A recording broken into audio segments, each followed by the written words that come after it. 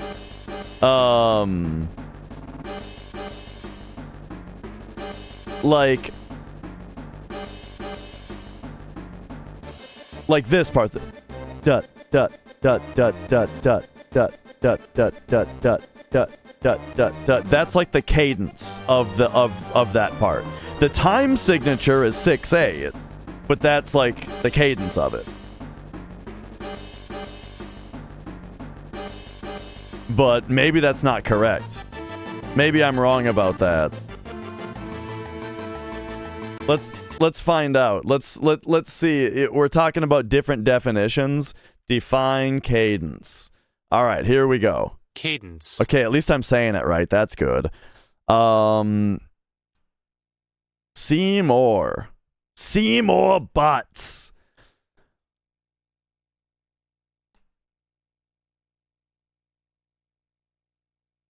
A modulation in reading aloud, as implied by the structure and ordering of words. See, this actually sounds kind of similar to what I'm saying, because that's talking about the rhythm of it, you know? What I mean? Because yeah, like I like that's specifically what I'm talking about. Is like if somebody speaks in an odd cadence. Like here, like, okay. Let me give you a perfect example of like speech, right? Fucking G-Man. This fucking guy. Fine. Not that I wish to imply you have been sleeping on the job. This No guy one is more speaks in a weird cadence. deserving of a rest, and all the effort in the world would have gone to waste until... Look at this Well, fucking cutscene, dude. Let's just say your hour has come again. It's like the pauses and the speed of each word and stuff, like the rhythm of the syllables is all wonky, you know what I mean? Hey, you know. But apparently it means more than one thing.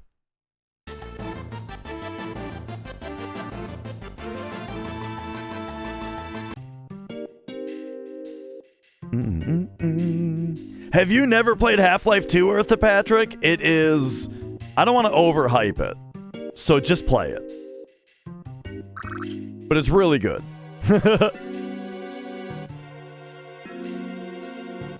Alright, so you gotta talk to this guy. Like, there's probably nothing that's even gonna be bought here, yeah. But you gotta talk to this guy so that this shop opens up. And actually, that's a really good point, Dino. I didn't know that either. Apparently, you can talk to this lady from up here.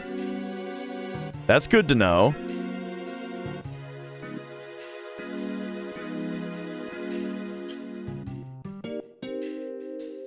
Meow, meow, meow. So yeah, talking to that one shop opens up this lady, and she's got a bunch of shit. She's got, like, the crystal weapons. She's got the wizard bracelets.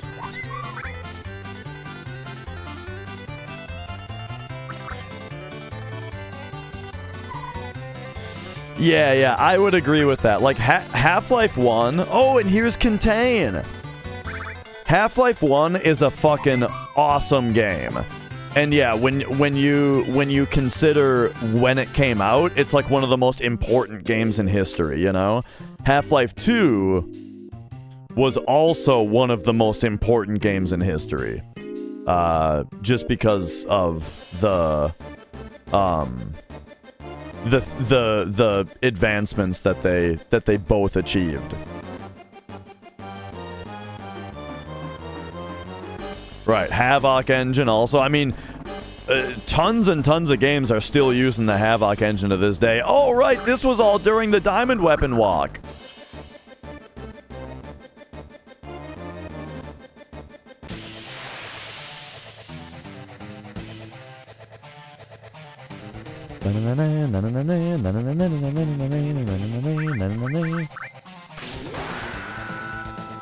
Oh, I didn't even, like, notice that, Dino. Oh, there's Blade Beam. Wait a second. This is what... Okay, hang on a second. So there's 2 limits used. So there he opens up.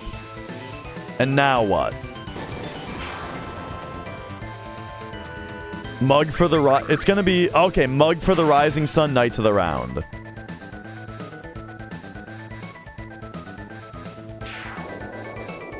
And of course, those limit uses were completely free. Because... Oh, VMG is weird when Diamond's not open? Okay. But also, the limit uses are free because you have to use them later anyway.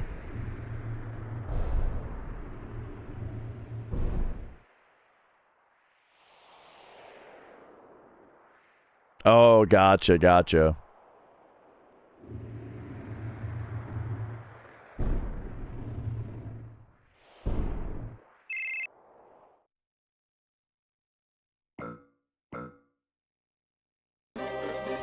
Yep. And then the mug got the Rising Sun as well, which is important. Whoop.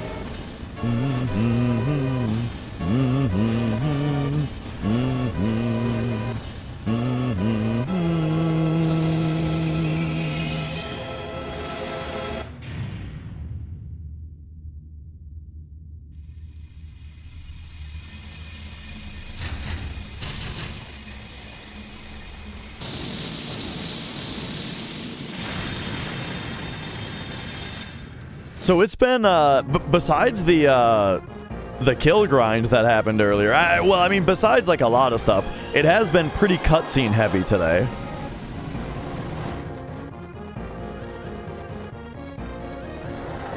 I've been thinking about whether it would be possible to make a PC version mod that's a cutscene removal. You know? Just, like, edit all of the field scripts to skip over all the cutscenes. But, like, do the things that the cutscenes need to do.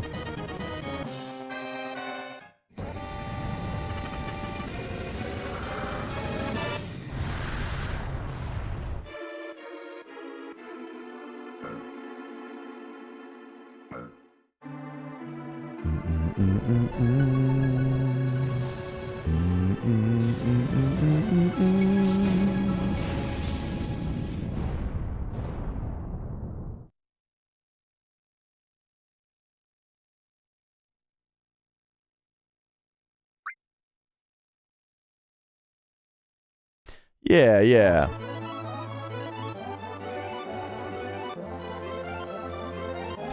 Well, if I'm thinking about it, about just, like, spitballing on how you would do it, right? Is you would, when it loads back out of the, well, I guess it depends on how much of that you consider to be a cutscene. Because when you have to actually move Tifa around, that's gameplay, you know? So, yeah, there would have to be considerations for what is actually considered a cutscene. But let's say you were to skip the entire live stream altogether. Then you would have it be where when you came out of the ultimate weapon fight, instead of loading into the field that is the cutscene, you would load everything that puts Cloud back in your party, and load into the Highwind field. You know? Where you come out of the live stream and you gain control of Cloud again.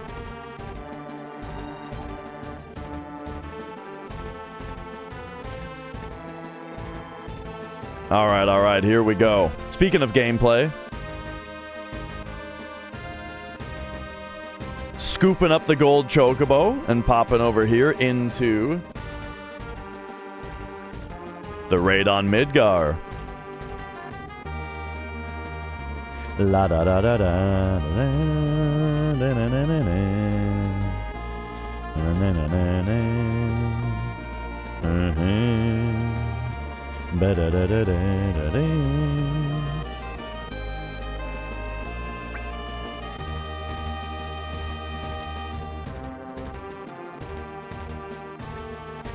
Alright. Let's make sure he does the fast parachute skip here. Actually, I'm not sure how it looks on PS1. If it looks different. Whether it's the fast or slow version.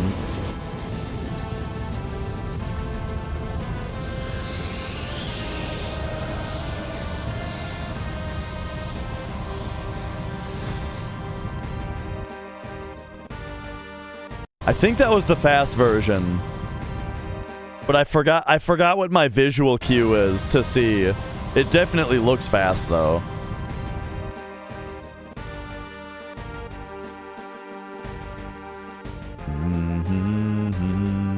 Oh, here's gonna be this new thing? Yeah! This probably wasn't in the previous TAS. Otherwise, we would have seen it and been like, oh shit. You don't know about this, Dino?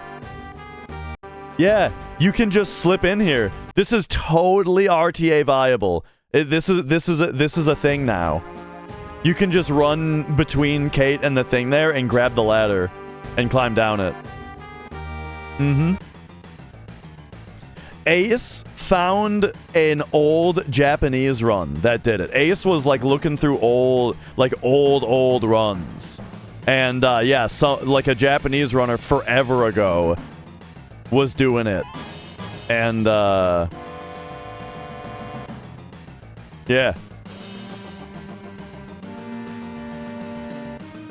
What does it skip? It skips two text boxes. It skips like 4 seconds or something like that.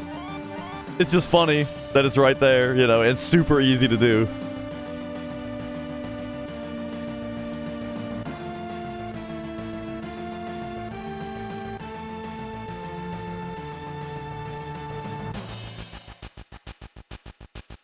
Alright, here's the Aegis armlet.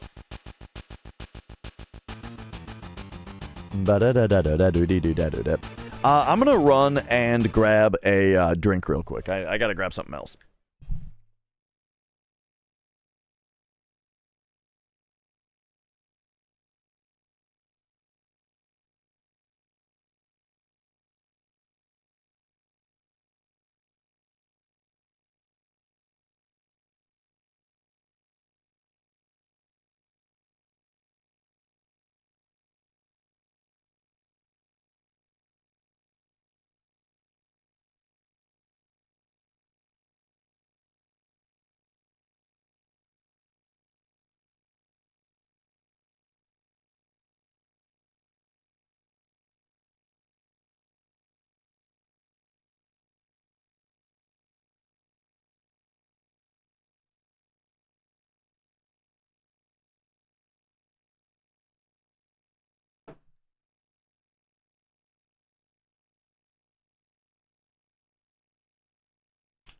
Alright, there we go.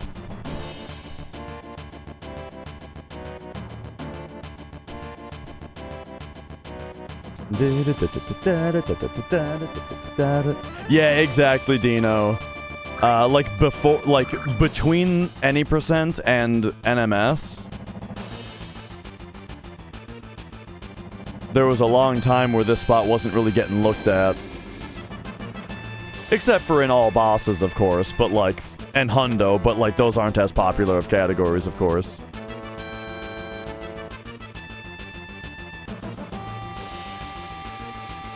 La da da da da da da. Alright. So RTA here, we would be getting a behemoth fight, and we would be hoping to steal a war gong from it.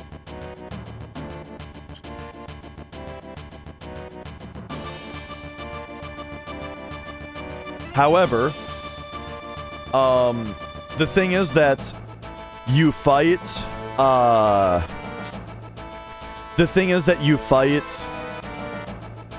behemoth in the special battle later, and you can steal a Wargong then.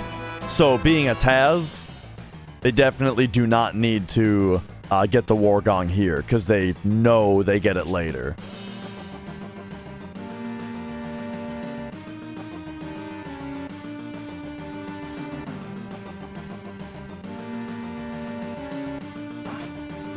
Oh, really? Was it banned, or,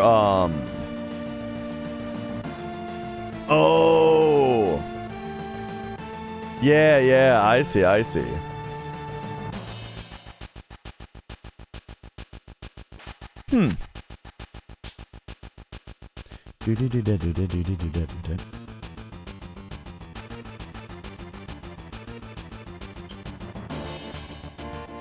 So, these menus are just battle skips here. There's gonna need to be a battle soon here, though, because... Oh, wow, look at all these battle skips. This is the thing, is your danger keeps going up when you do battle skips, because it's ending a battle that actually resets your danger to 0. Alright, instant escape. And so... If you keep skipping battles... Then you have to keep skipping more battles. But then, I don't even know if that was a formation thing. I think that was just skip all the battles until, I mean, it will eventually be a formation thing for sure. But that's just skip all battles until the last one before, Turks. Well, I say the last one, but you know what I'm saying. You know what I mean. But yeah, the Gravaball coming up will most likely be so. Alright, so yeah, here comes Steel as well. Probably VMG, Steel as well, Knights of the Round, right? That's what I'm guessing is going to happen here.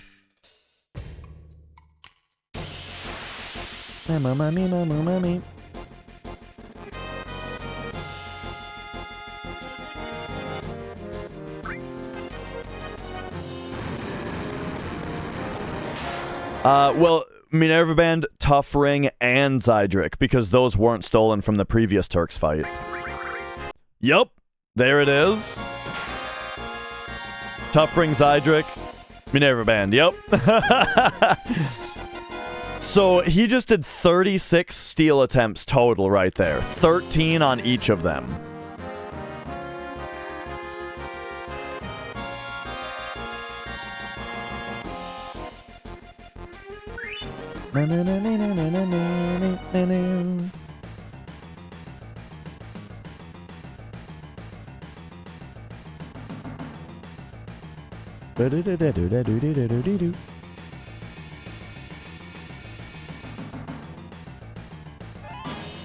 Alright. Quick battle skip there as we run past Tifa. Oh, Sid stands there, huh? Usually we've still got him in the party, or RTA, we've still got him in the party.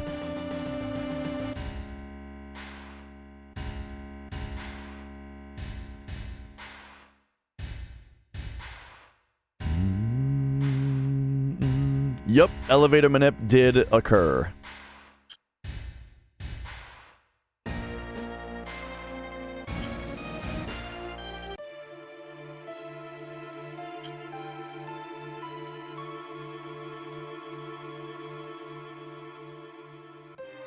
Right. But I mean, the elevator manip was sicko mode, you know, because doesn't have to do any, like, menus, or doesn't have to walk to the button, doesn't have to do menus, nothing, right? It's just stand at the button and hit it on the correct frame.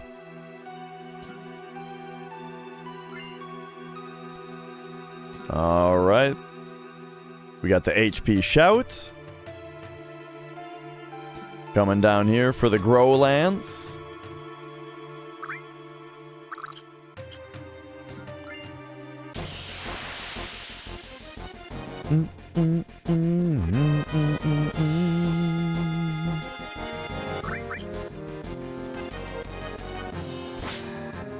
There's the formation to grab a smoke bomb.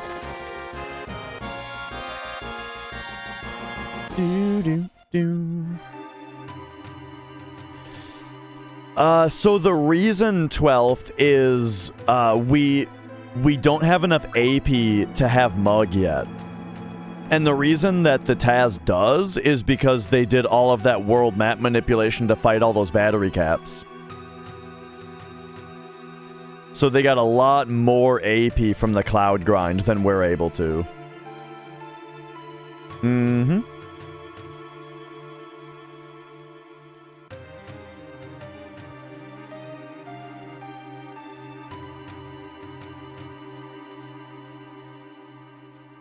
Yeah, Blink is working on it. And when you watch this TAS, it's extremely inspiring, you know, to, like, consider trying it. But I think the idea is going to be to use Ace's timer emulator, if you can call it that, like the IGT estimator, in order to basically always have your IGT visible, and then use that to chain the manips together by exiting each battle on the right second. But, like, he was saying, though, that in order to make it work, all the fights have to be preemptive also. I don't know if that's actually necessary. There's the behemoth horn. That's the reason we're on the stairs, is just for that.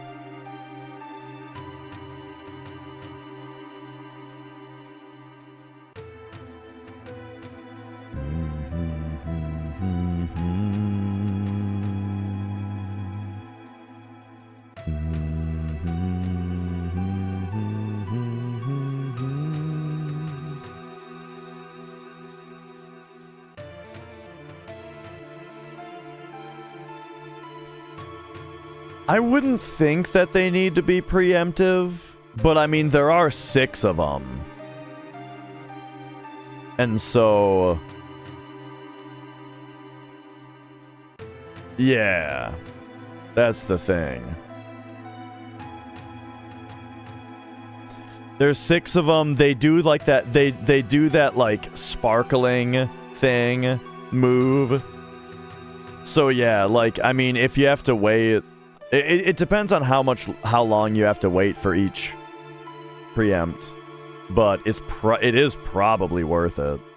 Well, maybe not most, but a lot of the time.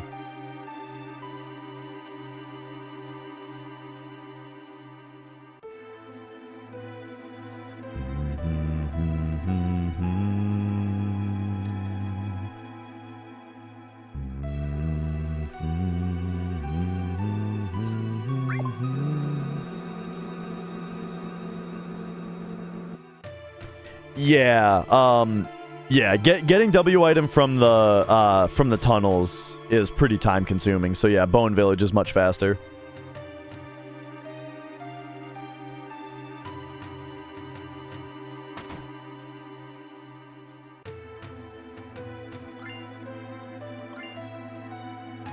Those chests are so weird, the way that they don't make the chest sound. And they don't make you wait for the lid to open.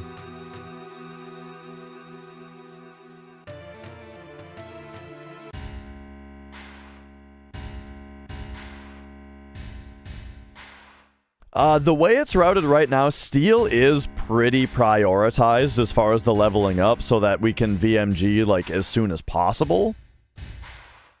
But yeah, if the battery cap grind becomes a thing, then that'll be huge.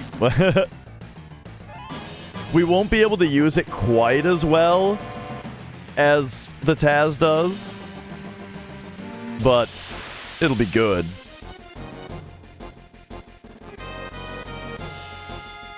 Oh, here's the grav balls.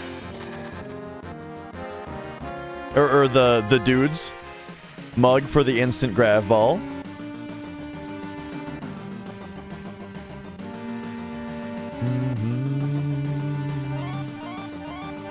Yeah, for sure.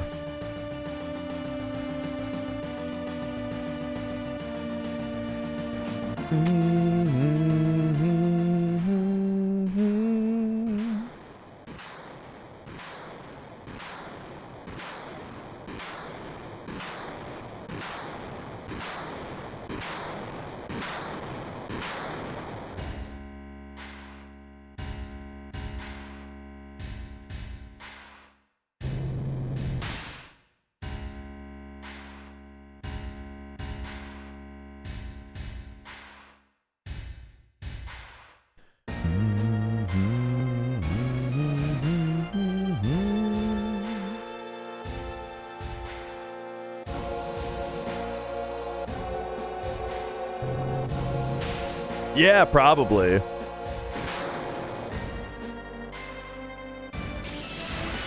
Someone probably did the raid on Midgar skip by accident and didn't know it.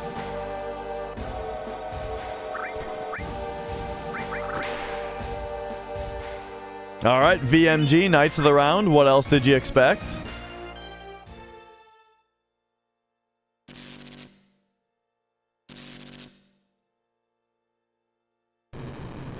And now, so on the upcoming part, RTA, we would usually be getting the 8-inch cannon and the Shinra Alpha. However, TAS already has both of those things.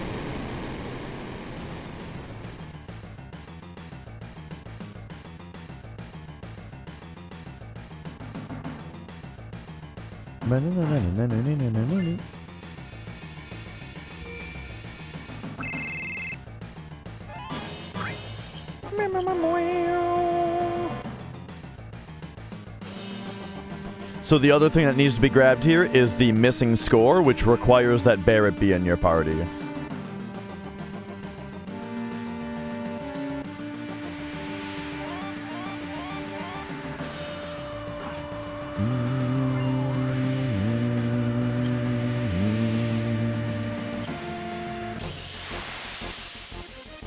Interestingly, Vincent comes out of the party here.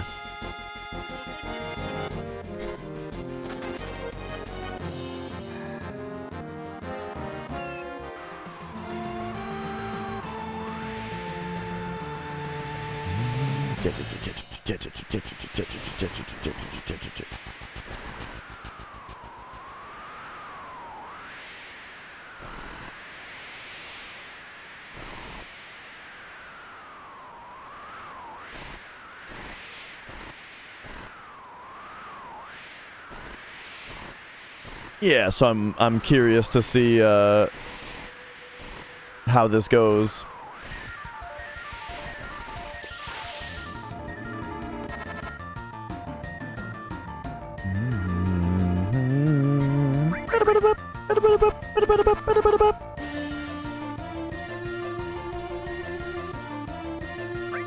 So this is surely going to be a capsule skip here. Yeah. So kills phase 1 before he even throws the capsule out. That's perfect.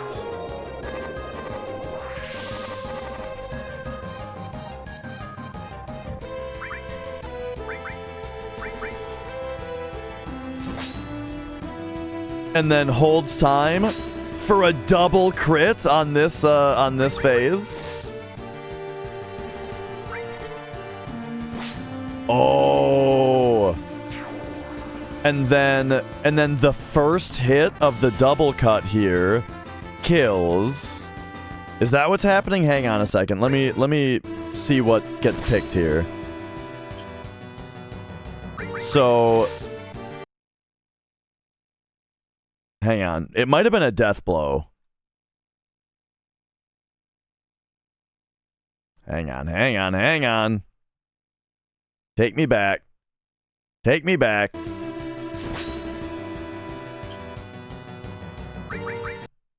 Yeah. Okay, so he's highlighting death blow here.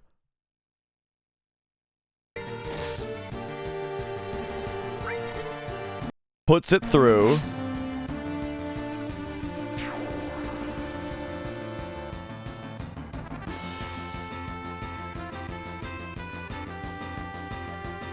And then he's gonna be able to limit jam Grease Lightning off the added cut, because this part has that weird thing where the ATB resets even though the added cut is still queued, and he's gonna queue the Grease Lightning during it, I bet.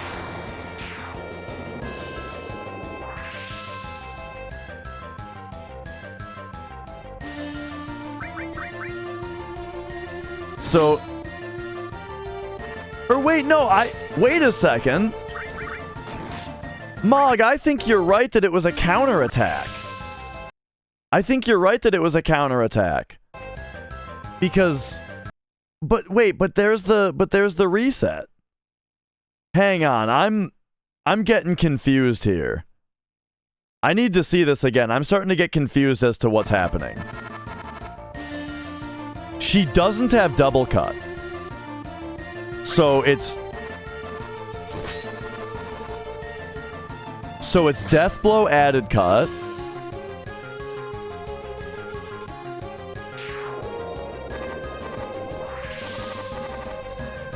Then her ATB resets.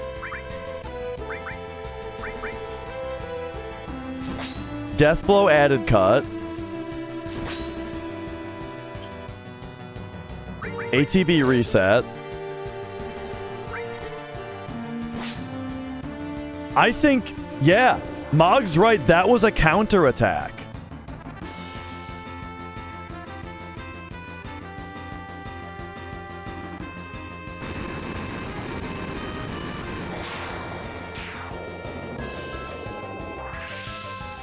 Maybe with the Death Blow queued up?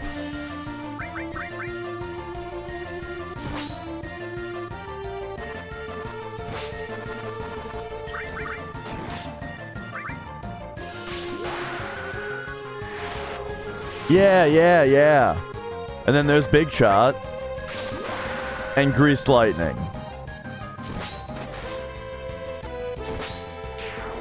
Crazy. The counter kill for the free turn. So that phase 2 can be killed before it got a turn. Because or phase 3, sorry. So that way phase 3 just got Death Blow added cut. And killed.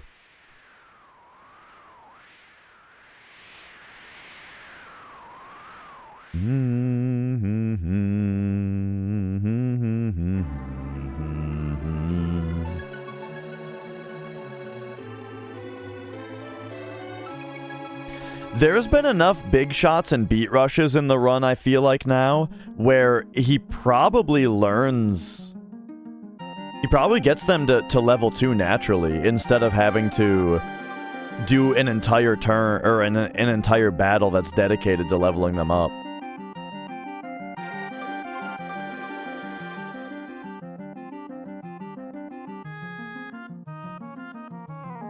You know what I mean? Like, there's been so many big shots now that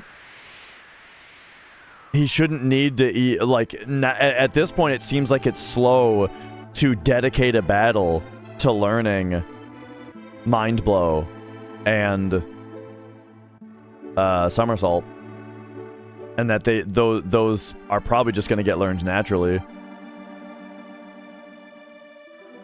Then again, learns naturally on what? We just fought Hojo.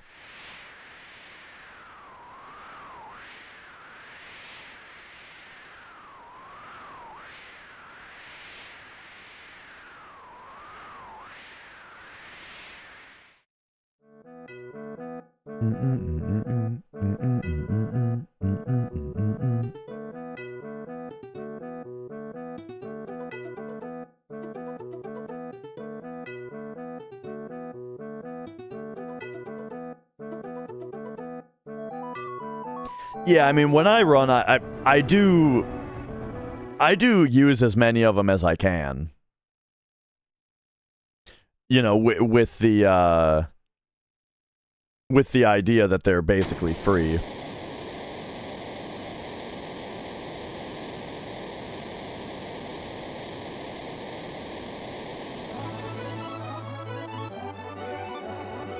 Okay, so it's time for disc 3.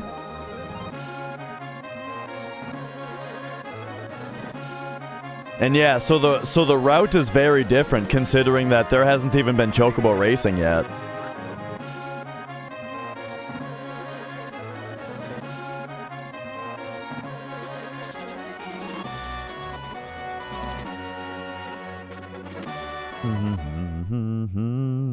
Because yeah, like the reasons that chocobo racing are done so early in RTA is that it can easily screw up and lose you a shitload of time, and also enemy away is really good. So but this, they know that it's not going to screw up. It's a TAS, and 2, they don't need enemy away because of TAS strats.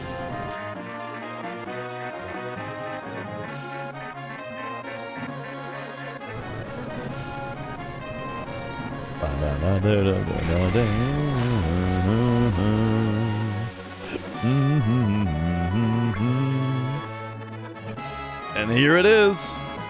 Disc 3, baby.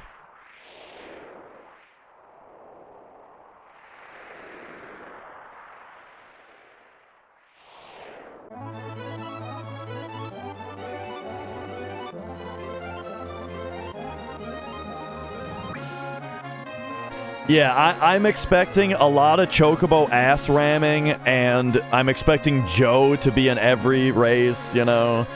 At least when he can be. Alright, here's the Icicle Inn shop cleanup. I've been waiting for this.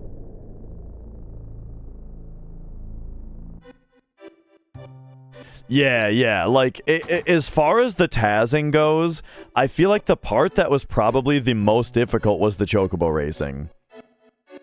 I would say so for sure.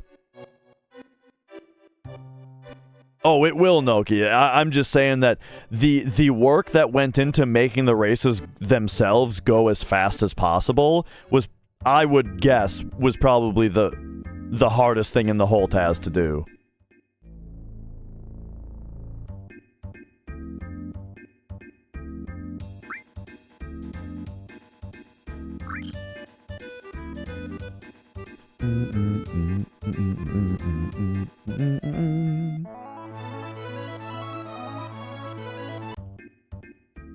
All right, looks like we're gonna get our lid skips here.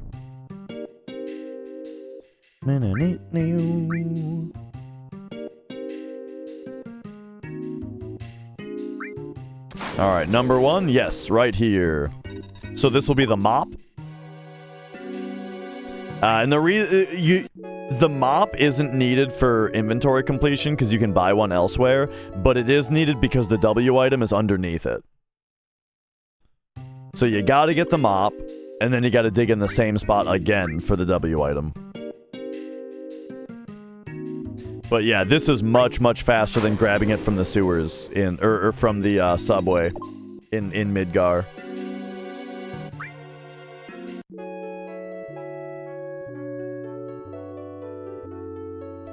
La da da da.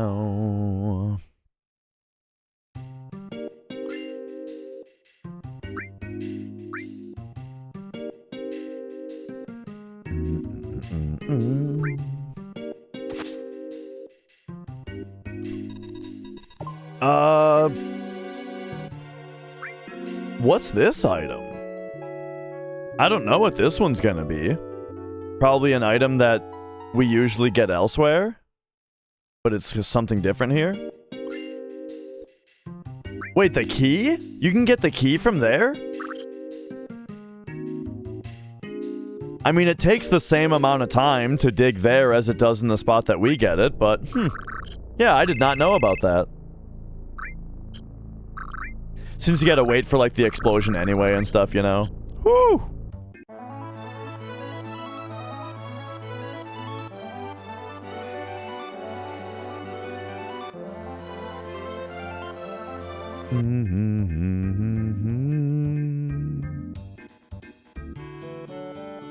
Alright, now I think we're gonna roid up the chocobo, which makes it seem like it's probably, getting to be time for racing.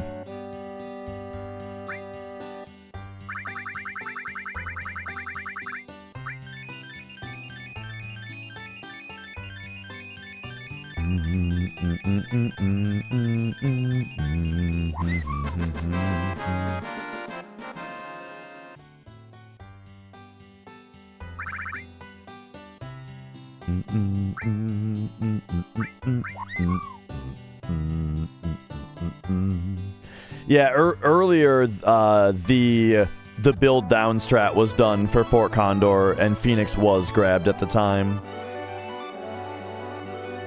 Oh, here's Ultimate Weapon. Okay, okay. So Ultimate Weapon, right.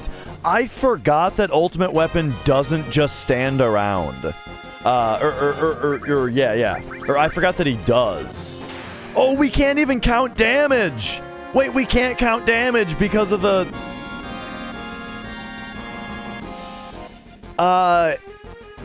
Yeah, well, so the menus are 60 frames per second, and there's some stuff you can do, right? So there's 60 FPS, which means that if you have to rapidly press the same button, then that's 30 presses a second. But then you can do stuff like, if you want to select the item that's one to the right of where you are, you can press right and circle on the same frame, and that will go right and select the thing also. You know what I mean? So like, so yeah, a lot of it is 30 moves per second if it's like, but a lot of it isn't. Yeah. So, well, won't he go to 20,000 HP if you overdamage here? Or it's 1? It's not 20,000? I think it's 20,000.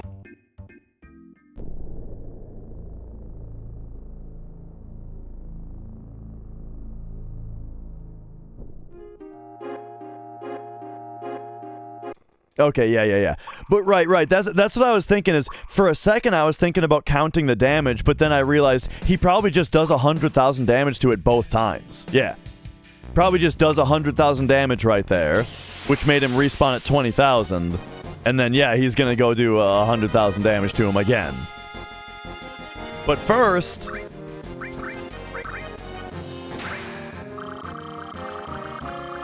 First, we need some speed sources. Oh my god. Well, there's this... I think speed source duping is pretty fast. Alright, and then that was definitely a formation increasing... Right there was a formation increasing battle skip.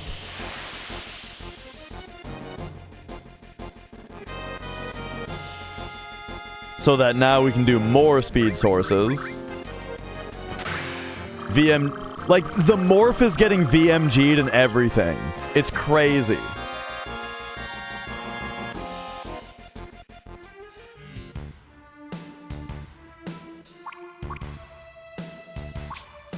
Alright, and so those speed sources are gonna save a lot of time later. You know, saving frames on ATB, of course, but, like, also, there had to... also, I didn't even pay attention to this. I bet the first one had an ink steal also. I bet the VMG was done on the bad rap here to get the ink also. So yeah, ink steal and speed sources. Oh, man. Filthy. Shameless.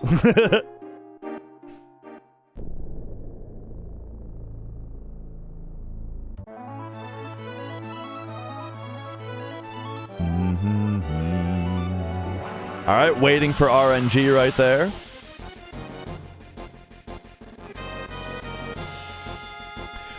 Oh, right, so the difference between 1 and 20k does matter, because now we can VMG the Knights of the Round, or wait. Or not, wait. Hang on. That wasn't, hang on. What happened here?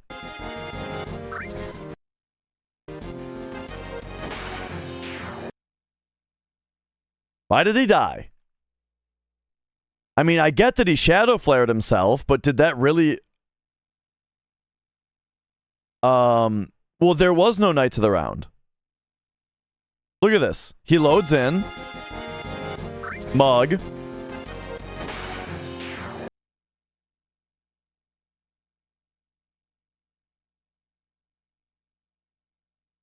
Why did the mug kill, though?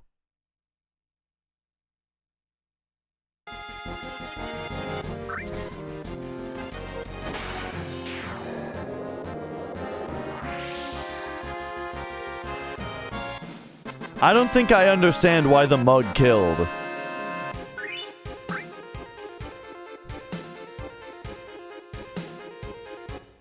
Because he had 800 or less HP. I mean, that's a reasonable answer, but what? But oh, so okay, yes, no, that makes perfect sense. So Knights of the Round didn't do 100,000 damage to him, right? So when I was talking about counting the damage earlier, it would have been very significant to know the damage, because yes, it did exactly enough to leave him with 800 or less. Oh, that's, yeah, that is beautiful.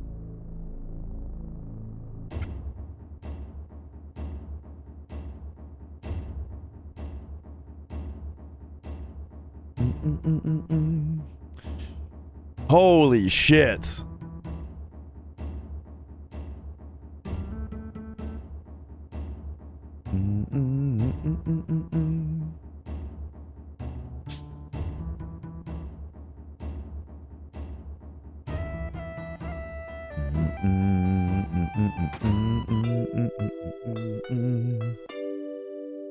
Yeah, I had just I was assuming that the first fight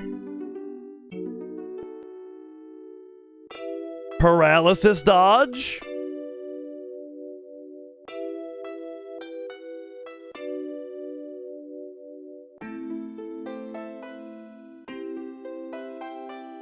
What up, Popo? Was that a paralysis dodge just for fun, maybe?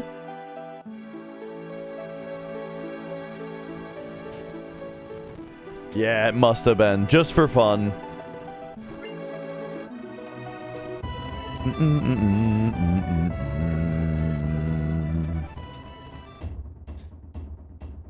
We're doing very well. Things are heating up.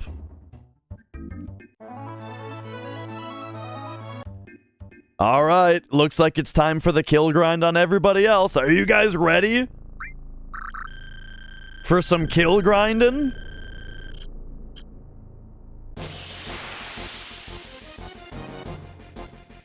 It was good. I made the steak last night. It was good. I enjoyed it. Okay, hang on a second. Did you guys look at this? Item W item duping during this VMG here.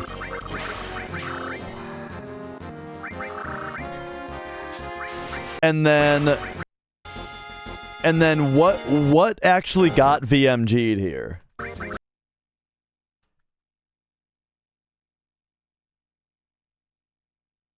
Hang on. Okay, so here's the mug.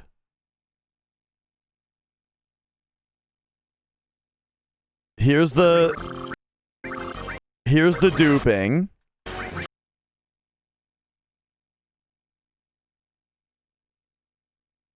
Hang on. Something else happened. Oh, did he actually use a fire veil here? Is that what's going on? No, you wouldn't use it with W item because it would only skip one of them.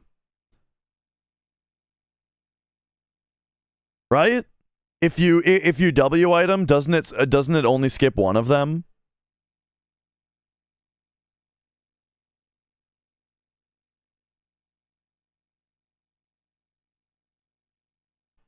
Well, actually, but here's... Oh, no, that is what it is, because here's red. Now we're in red's item menu. And it's fire veil. Yeah. So he's in red's item menu, fire veiling. Behemoth Horn is a red 13 weapon. I think.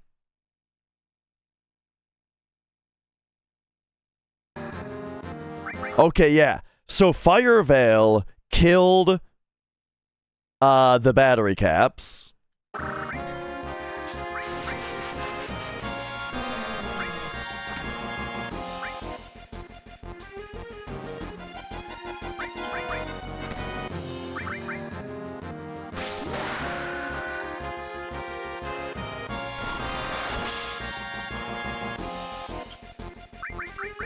Okay, okay.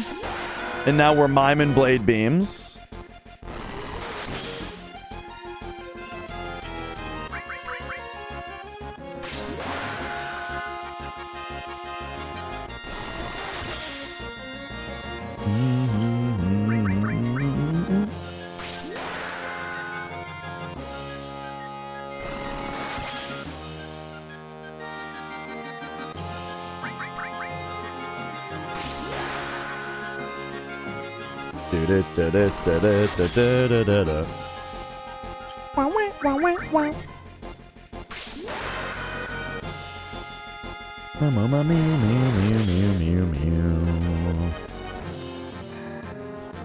And then I'm not positive whether does this this mug must just kill? Yeah, okay. I had to make sure it was my current one and not one of the other bottles that were just that's sitting on the table.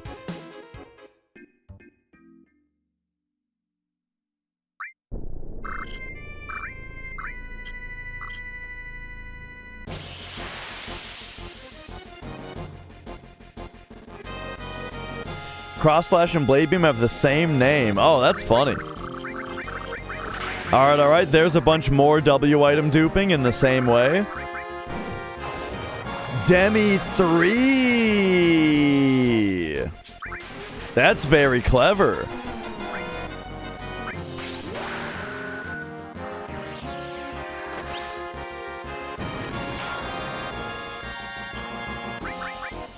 Oh, that's actually really clever. Here's the thing about Demi 3 is that notice that the enemy is not manipulated. No, the thing is the enemy isn't manipulated. The thing is you can't cast Demi 3. If you manipulate this guy, your choices are Speed Punch, Dive Kick, and something that's not Demi 3, right? I can't remember what the last thing is though. So this isn't in-game manipulation. This is RNG manip to get him to Demi Cloud because it's faster.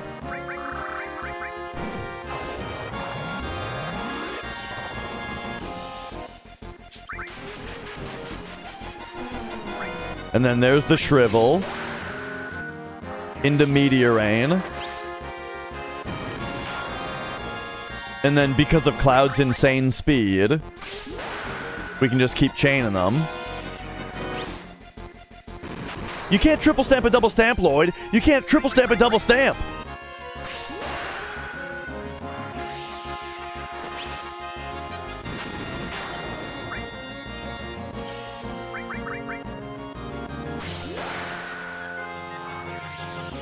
There is one called Jump Kick. Speed Punch, Jump Kick, Dive Kick, yeah. What the hell is Jump Kick?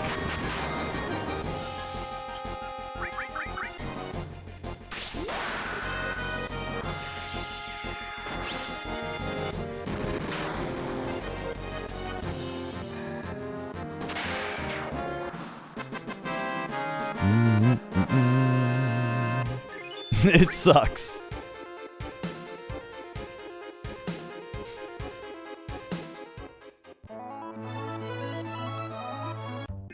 Jump kicked. Oh yeah. Try to get that perfect ninja kick posture down.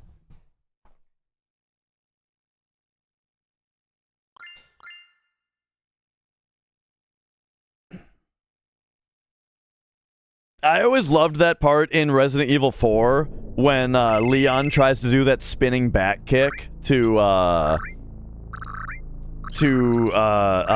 Chief Mendez, and he catches his foot and then throws him.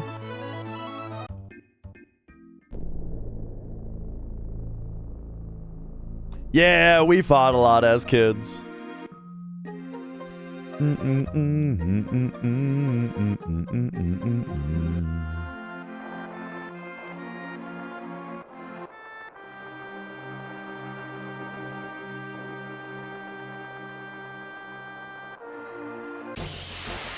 Oh yeah, Mick. Okay, so right, both of the right arms previously were already used. So this will be a steel right arm into a morph for the shrapnel. Except I'm surprised that... So what got VMG'd here, though? If not the morph?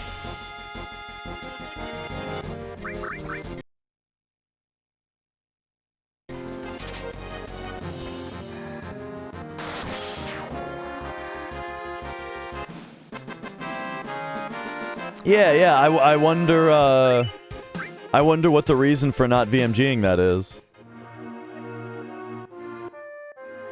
You lit my hair on fire when I was at the computer? Not really.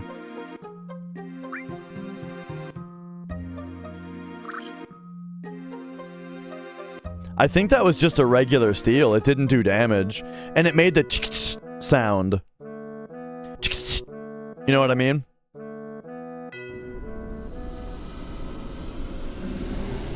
Oh, good point. Right, a mug would have just killed him. Yup. That would explain it.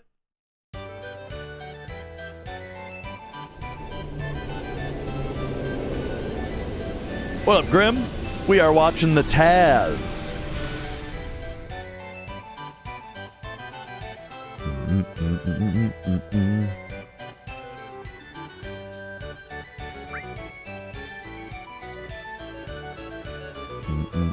Ba-dum bum bum ba da da da da da da da da da da.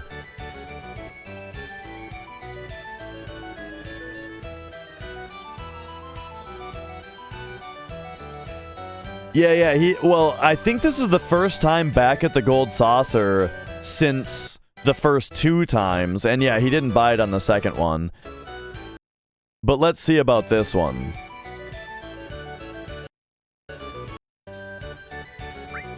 So, thank you. They say thank you.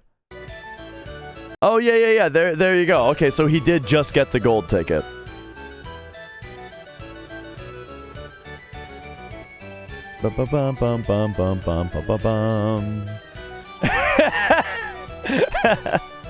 Dude, yeah, there was a time where we were playing croquet, and and this was an accident, but I wound up my mallet like a fucking, I was ready for like a Happy Gilmore shot, and my brother was standing behind me, and when I wanged it back, right, exactly, when I cranked it back, I wanged him right square in the forehead. Like, I couldn't have aimed a better shot, you know what I mean?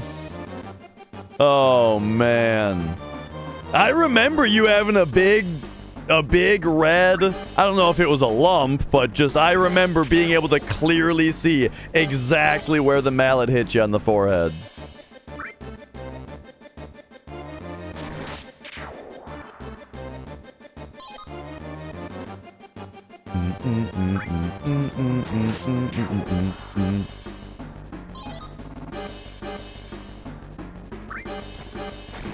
So the Wonder Catcher only gives you 100 GP. How much do you need for the gold ticket?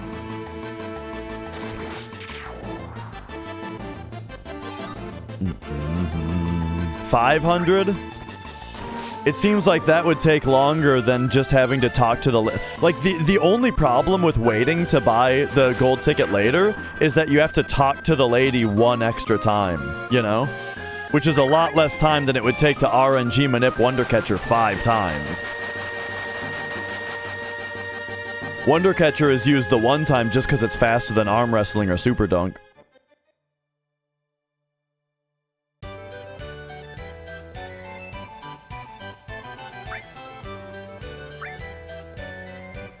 $100, then $80. Yeah, but again though, like all you're saving there is talking to the entrance lady one time.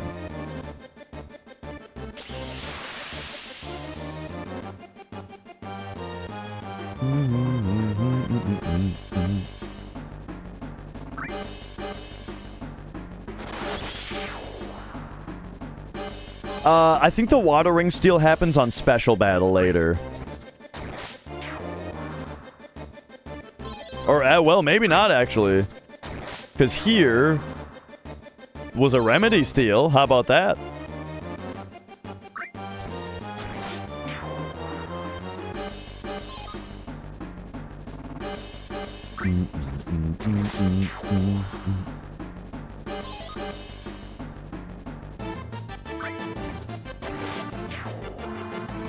Oh, okay, watering did get stolen? Gotcha, gotcha. The brave do not fear the grave. It's 12 hours, Adrian. It's split up into two parts. We're on part 2. Yeah, steal as well is super insane. Oh, here's the morph.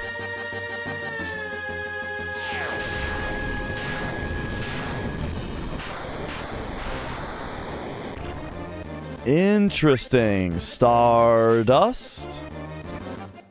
And then boom, there's the morph for the guidebook. I wonder why not level 4 suicide. I mean, I realize he had 0 MP, but you know, I'm surprised.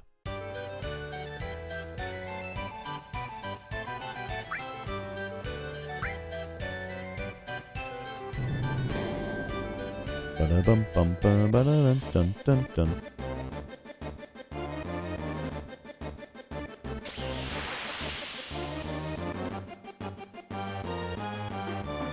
Whoa.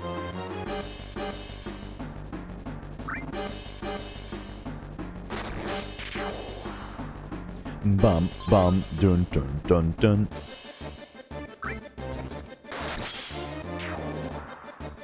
Ah, there's that bird wing.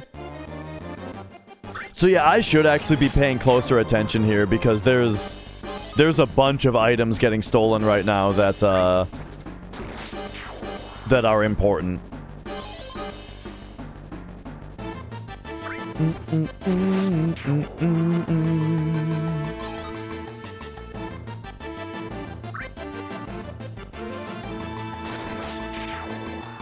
Da da da da da da da da da da da da da da da da.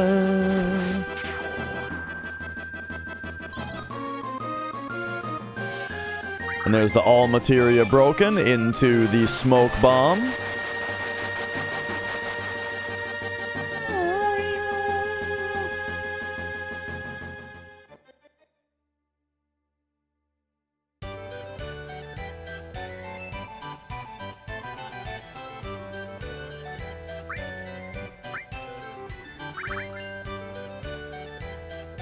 All right, Omni Slash purchased.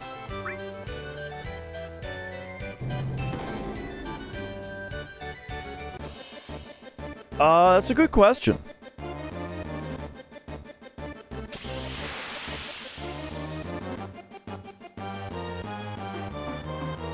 Ba-da-bum-bum. Well, I know that they have an account because they've been in chat before, but it doesn't look like they stream or anything.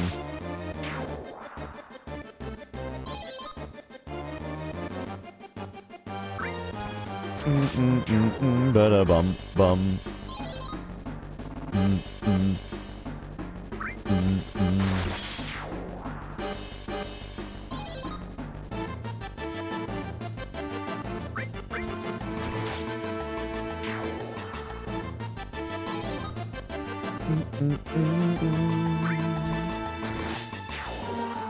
Okay, sorry, I was keeping up on something there.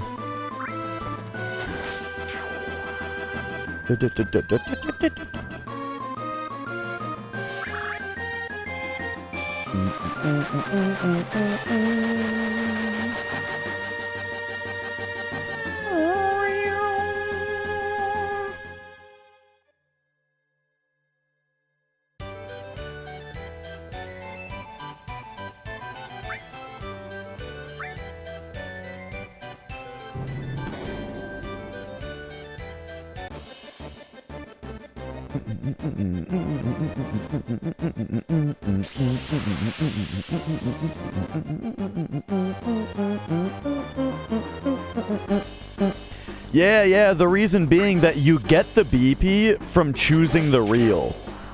And the last reel gives significantly more BP than anything else. And so, yeah, right when you choose that last reel, then you can smoke bomb out and you get the BP. It does seem like kind of an oversight, though, that you can do it. Because if you run away with, like, the RL escape, you know, I think you don't get BP. It's only if you smoke bomb. So, it does seem like it's hard to say whether it's intended. It seems like it's not, though. Right, because, like, exit materia works also.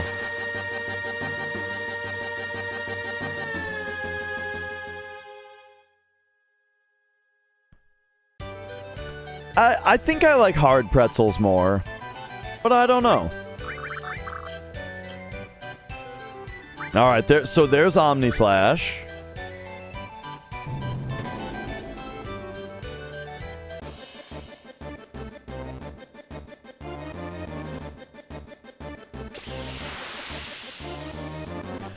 Oh, one important thing to note about the fact that, about the idea of getting guidebook from Battle Arena is that not only do you risk getting thrown out of the arena by his one turn that he gets, but you also risk just never seeing the ghost ship.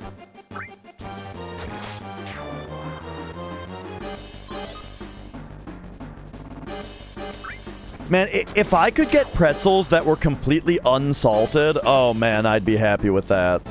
I don't like the salt on the pretzels. Not only am I just not a big fan of things being overly salted, but also, like, it's just those big hard chunks, man. I don't want them, you know?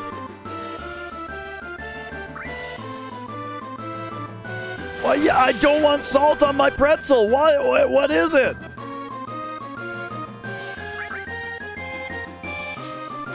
I love pretzels. Just don't want the... I just don't want the fucking crunchy ass hunks of salt, you know?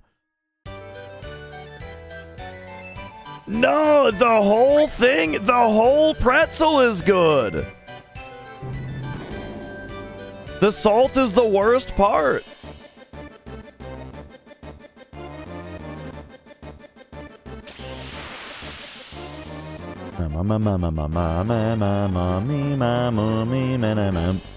Because it's like, if you're talking about putting like nacho cheese or something on your pretzel also, I mean, the cheese is salty as well.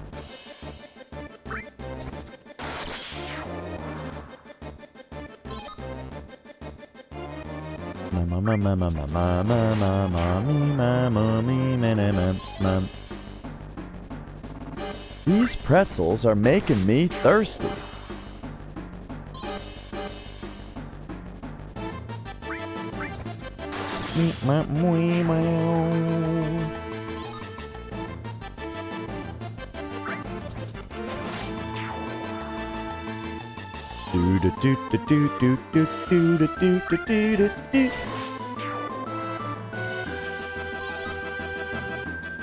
By the way, this battle square is going pretty well, huh?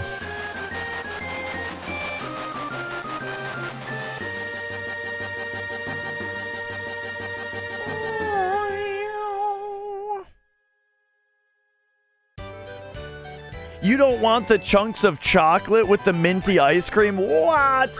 Okay, so when I say I don't like the salty chunks on the pretzel, to you guys, that sounds the same as it sounds to me when someone says they don't want chocolate chips in their mint ice cream.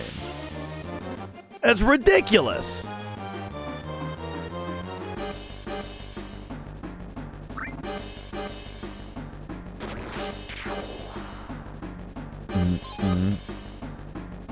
But nah, I think I don't think so though. I don't think that it's a fair comparison. I don't think that it's I don't think it's 1-to-1, you know? I think you can have your unsalted pretzel and you can have your chocolate chips and your mint ice cream. And you can have both of those things and it's perfectly fine.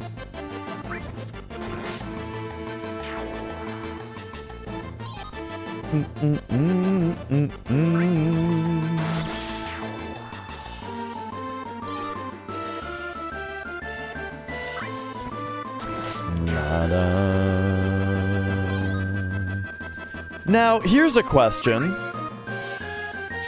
that I don't get. Let's take a look at something here. Are you guys seeing this? Okay, magic materia broken. Yes, that's what I'm wondering, 12. Check this out. Okay, wait. Was that?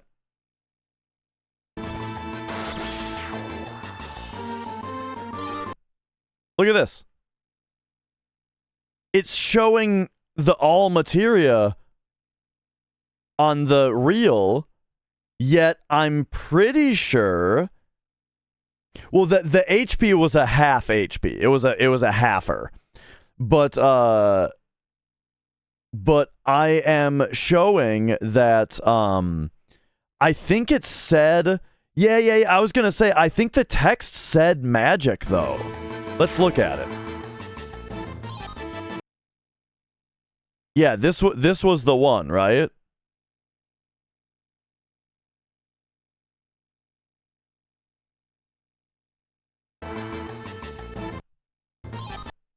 Yeah. This is the one. It's the one after the green. It goes to green, and then it starts to go past it, but it says magic materia broken.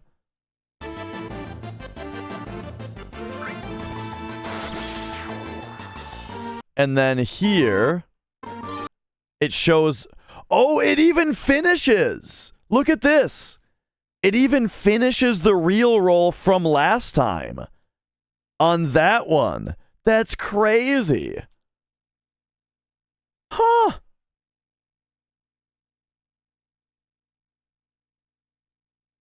Very interesting. But now you're saying the half of HP did that as well? Let's take a look at the, at what the HP actually got.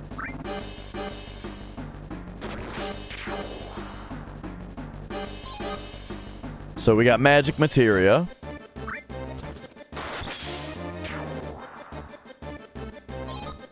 We got magic materia.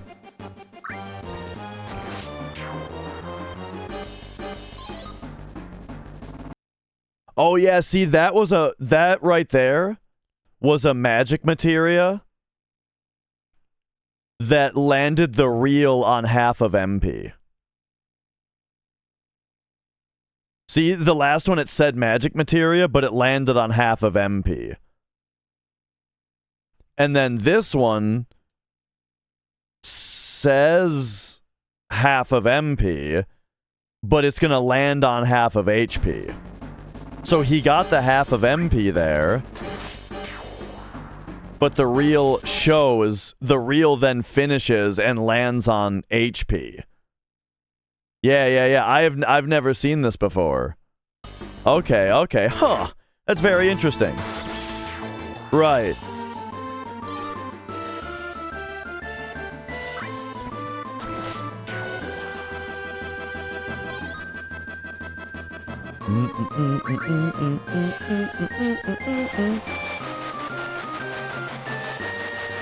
Right. It's like you can get it to... It appears that you can get it to visually roll past one...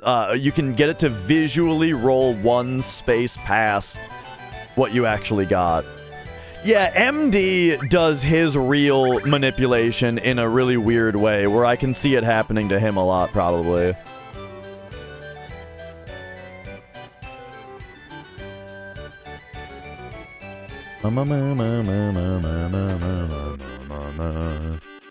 battle straight into Chocobo Square because it's right nearby. Oh, boy.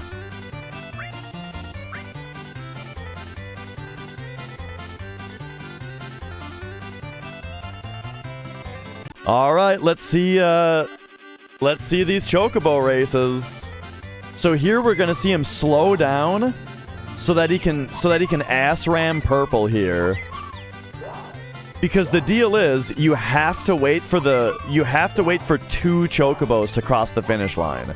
So that's you and whoever's in second place. And so it greatly speeds up this race if you can push this one along. Otherwise, you have to sit here forever. And yeah, this is what I'm saying. Like, I would bet that this right here is the hardest thing in the entire TAS to program.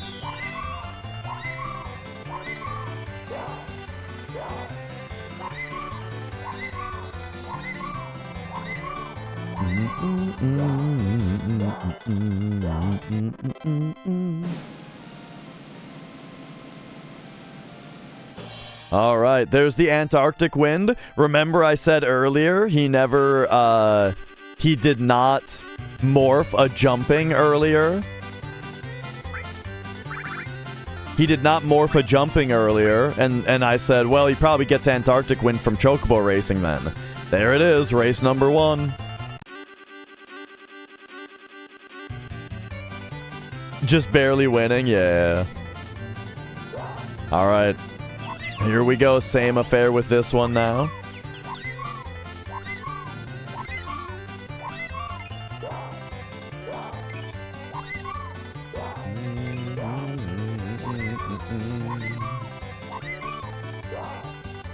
Bum bum ba da bum bum bum.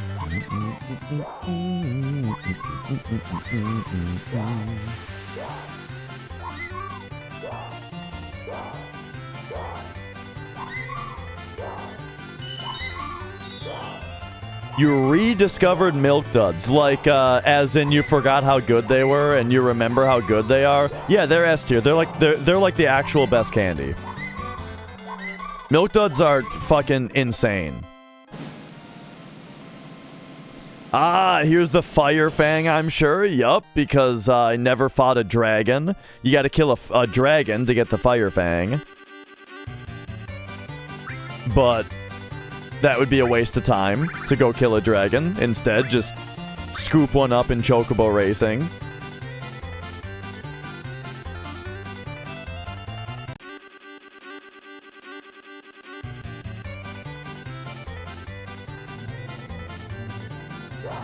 Bum ba da bum bum bum.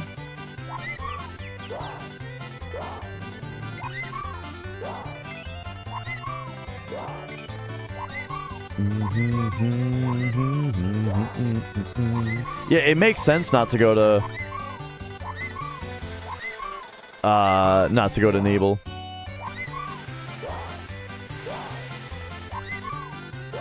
Bum ba da bum bum bum.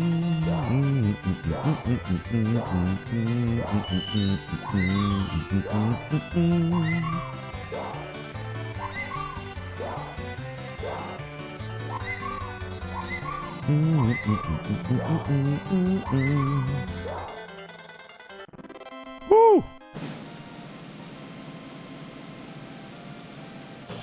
And then this one, the Fire Fang, the extra Fire Fang is nice. Well, the extra Fire Fang is cute, but I don't know if it's actually needed. All of his Chocobos are named W.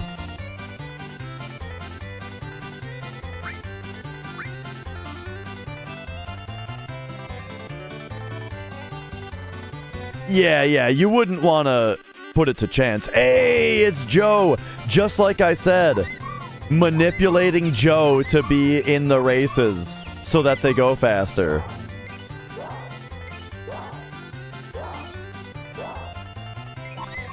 Yo, Chaos Factor.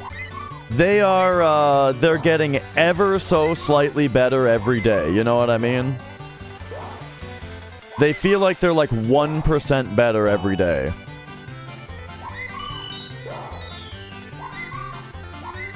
Oh yeah, I mean, this is a TAS, right? It's about saving every single frame. And now he gets Joe to bonk him. Look at that. He gets Joe to bonk him.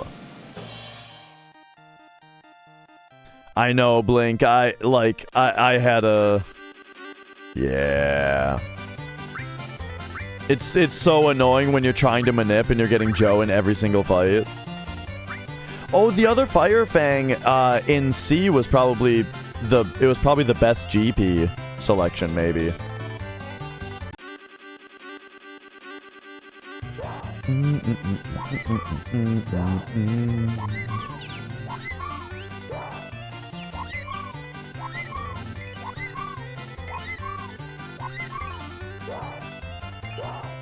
But indeed, here's Joe again. He did pick, well, the thing is, it's worth a lot of GP. Oh yeah, I didn't really pay attention to that. Yeah, right here. So he wins enemy away right here. I didn't even pay attention to that. So he wins enemy away, and then, yeah, takes the GP option, which makes perfect sense because you want a lot of GP. He's, you know...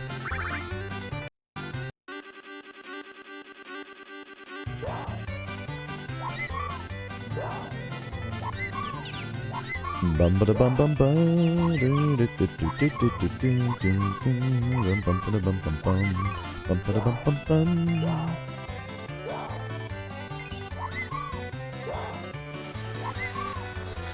I mean, like, there's no such thing as cockiness in a TAS. This is just the best thing to do, you know?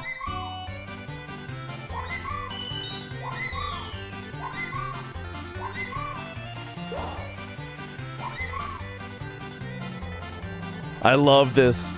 Ramming Joe until you're out of stamina, and then Joe rams you. Here's another enemy away. There it is.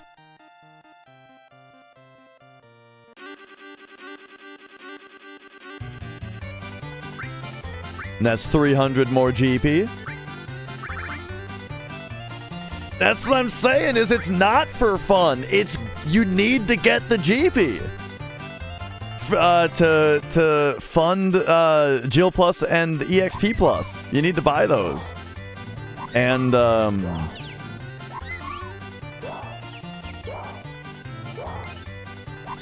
then also to fund your Wonder Square, Blink. Or sorry, Wonder Catcher.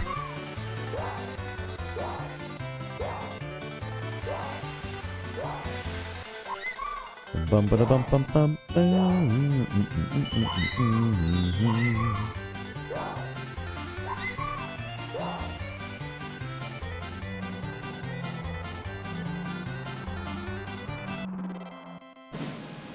All right, enemy away number 3.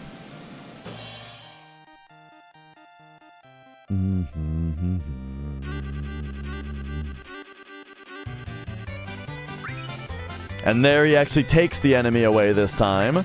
Alright, alright.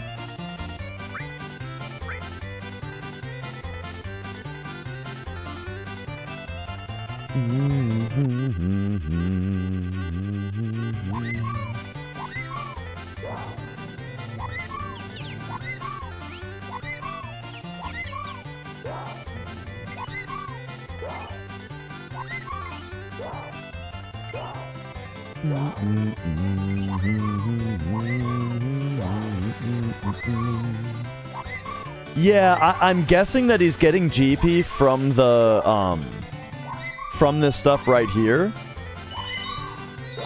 Because, as far as an S rank goes, I wonder if he actually is going to... Oh, there's a cat's bell for you.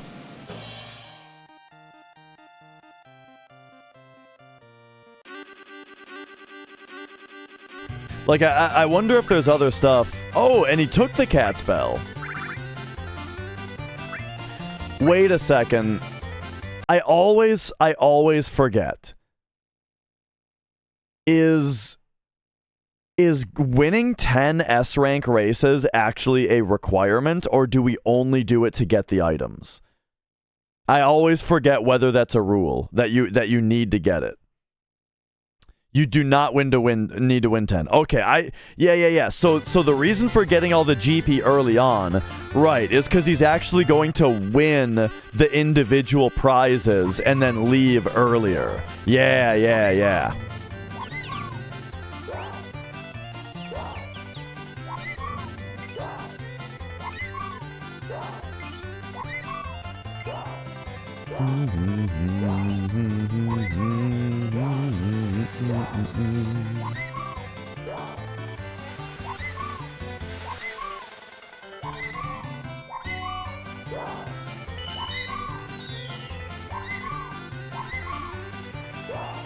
Yeah, I know breeding a gold chocobo is a requirement.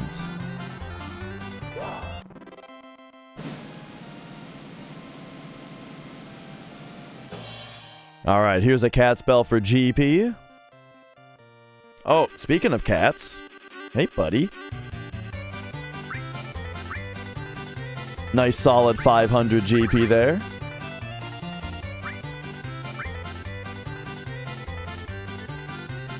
Bum bum bum bum bum.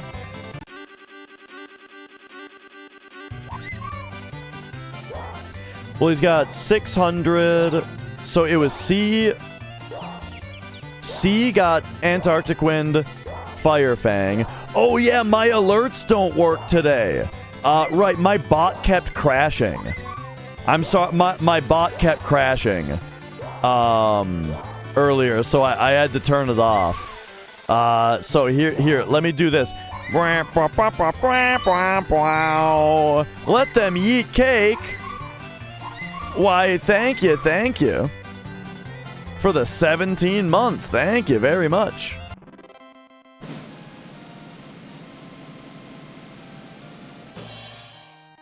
Did I miss Zopher's resub? I don't think so. Let them eat cake. Okay, hang on. I didn't see what the prize was on that one. Another cat spell. Okay, yeah. So that's another 500. So that's 1,000 in A plus 600 from B. So he only has 1,600. Plus, like, however much a Fire Fang was worth in C. He's got 1,600 now, so I think he does still need...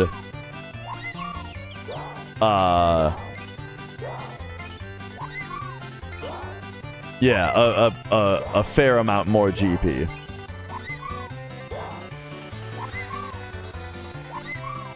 Well, this is the TAS world record, Blasphemous, yeah.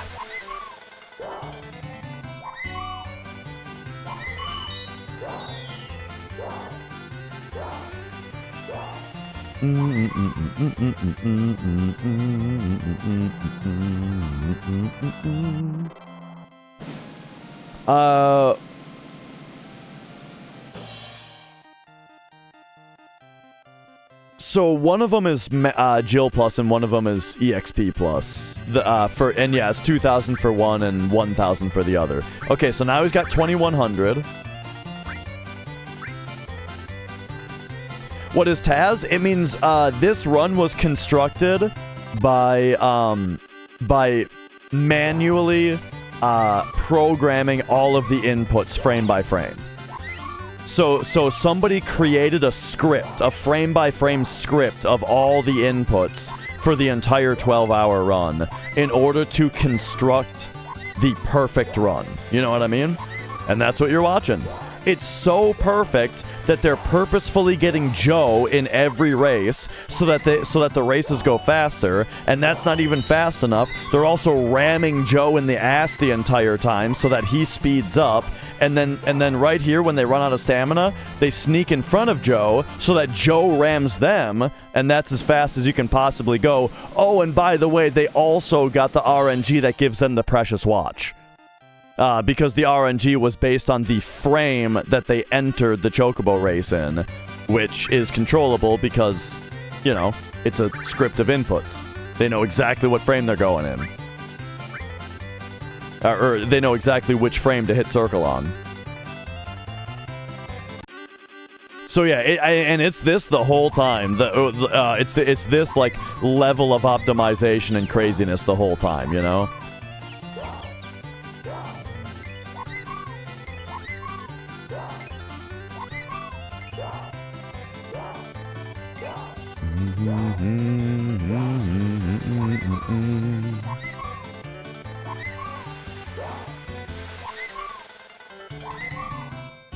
All right. It's not cheated. It's a different thing entirely. This is not a competition with RTA. TAS is a different thing.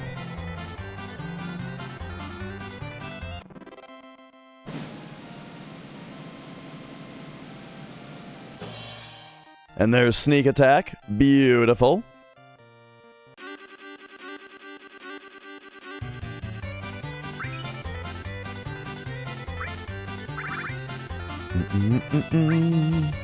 Yeah, cheating would be if this was submitted as an RTA run, right? But it wasn't. It's just an entirely different realm of speedrunning.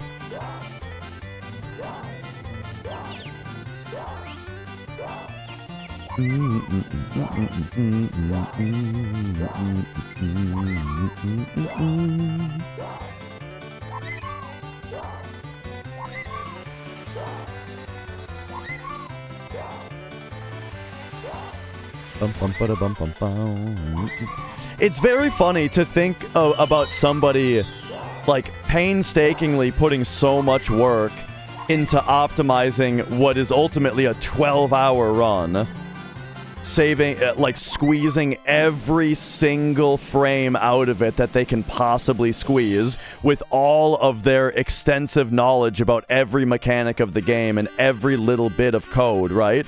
And then someone can hear that that's what it is and go, oh, so it's cheating.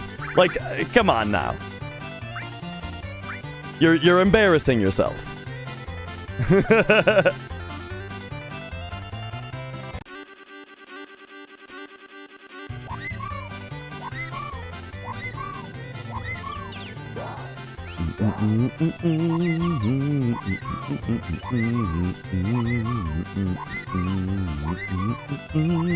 Dude, that carpetless stuff is super cool.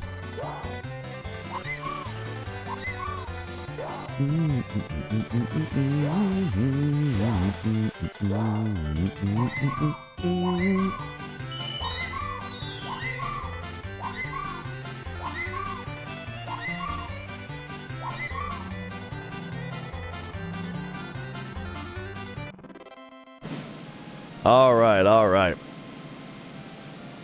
So here we got magic counter. Well, I don't know if I would use the word execution. I feel like execution implies human hands. At least in my vocabulary. Was that GP, by the way, that magic counter? Yes, it was. Okay. So I don't know if I've been paying attention to all of them.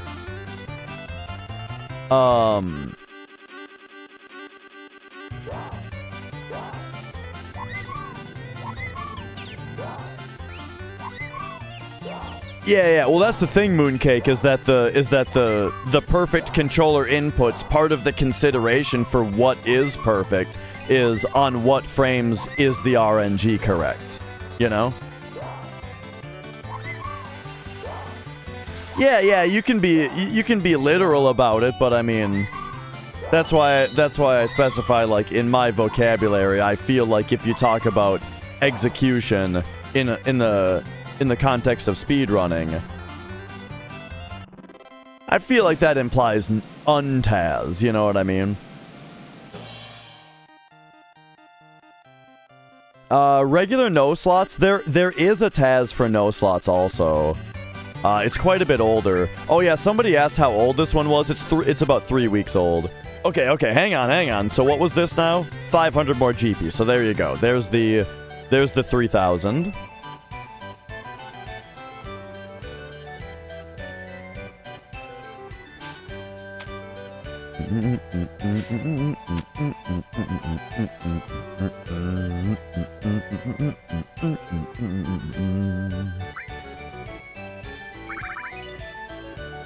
Geo Plus for 1,000. EXP Plus for 2,000. Ah, waiting for some RNG manip here? What are you up to? What are you up to, Speed Square? Need to get the Mazamoon Blade, the Flayer, and the Super Sweeper. Yeah, yeah.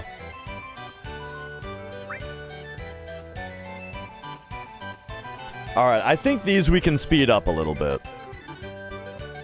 Because there's going to be three... I think there's going to be 3 of these, unless there's another way to get Flayer or Super Sweeper that I'm unaware of.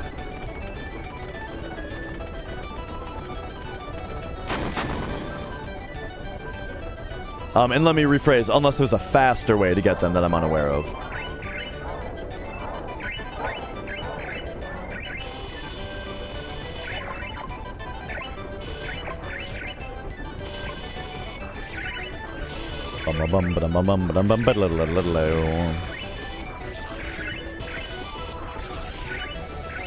So last time I watched a TAS, we found out about diagonal world map movements. On this one, I feel like there is something that I saw that I said that I want to implement, but I can't remember what it is now.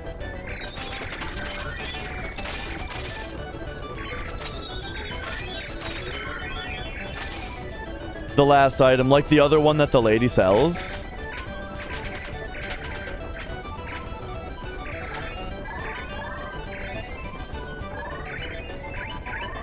Oh my god. So the prize thresholds are above 3,000 and 5,000 or more, right? 3,000 or more, 5,000 or more. He's going for the 3,000 prize right now.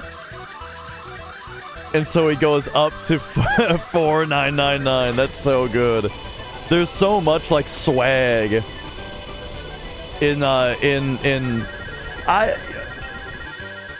it's swaggy, I'll tell you that.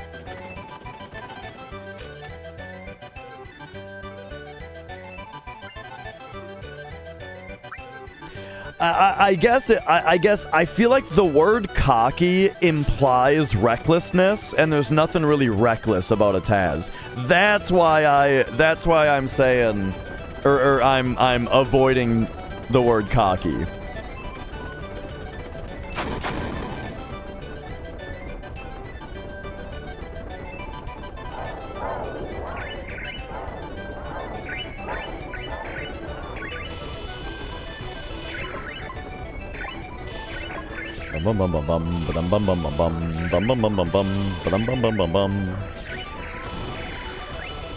So yeah, I can't be sure whether this one is the 3,000 or the 5,000 quite yet. We can probably find out via... so this is going to be the 5,000 probably. Because you went for the full points. The full pointage. On the boat there.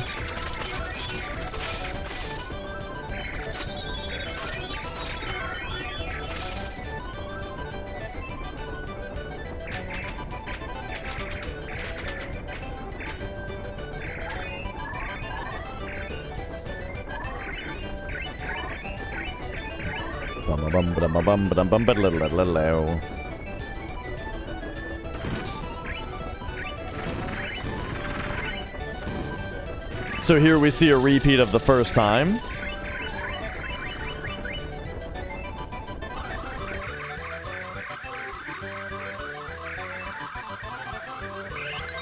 Getting the full maximum score here.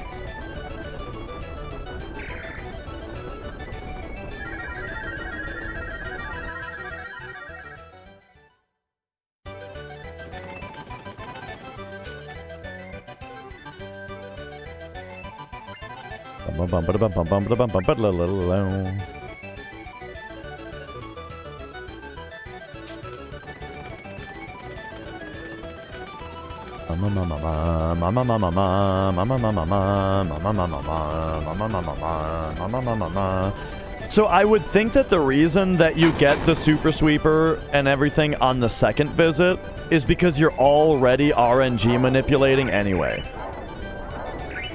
Right? Like, you already have to RNG manip the Flayer. Magic, what are you doing to me here?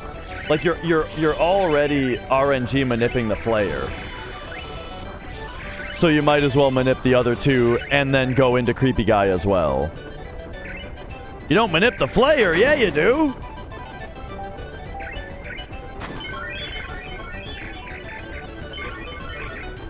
Oh. I see.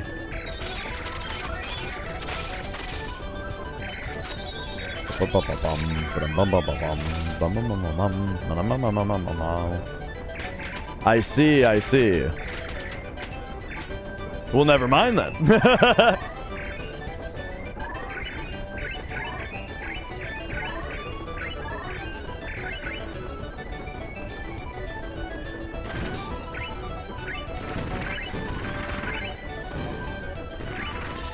Oh, wait a second. This is getting 5,000 twice?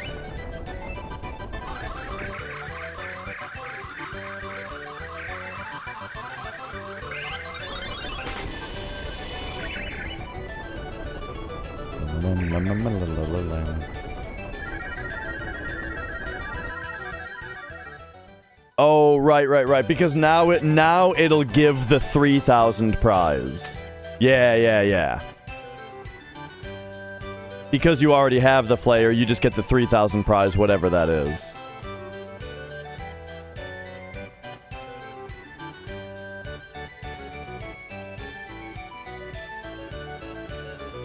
Alright, and that, yo, MD. That should wrap up, Gold Saucer, right?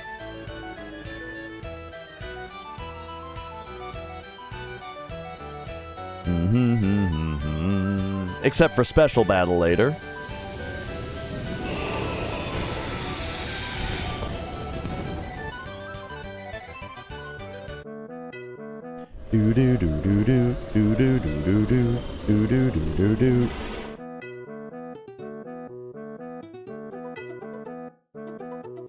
Alright, any shop visits or anything? Nope. Okay, what's next here? Oh, I didn't even comment on the fact that... we know what's coming. I didn't even comment on the fact that the cutscene, the ultimate weapon dying cutscene was skipped last time. Or when he died. Oh, he just goes straight down into it? Oh, man. It's 12:03:14.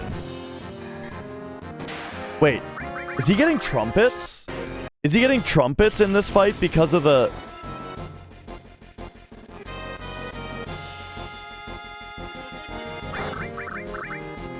He's getting trumpets because of the submersion. Straight onto his head. Oh, that's great.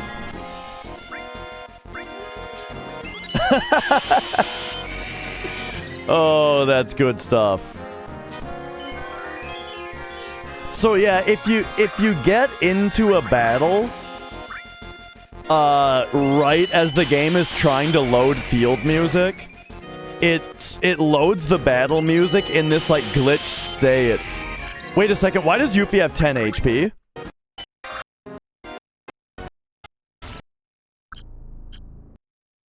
Is her HP underflowed?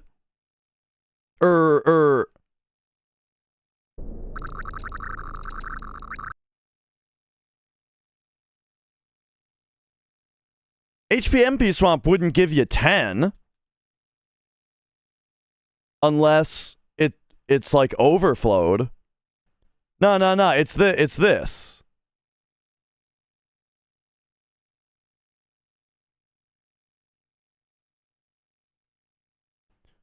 So she just has minimum HP is the reason.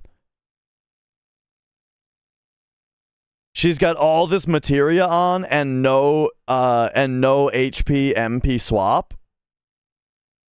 And the game doesn't allow your max HP to go below 10 is the thing. So yeah, if your max HP percentage goes down so far, the game will not give you less than 10. That is great. That's hilarious. Okay, anyway.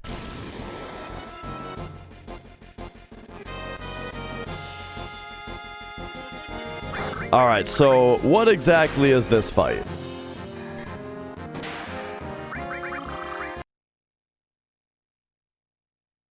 What's going on here?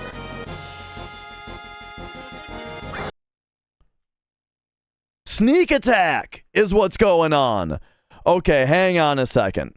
Sneak attack mug? To do what?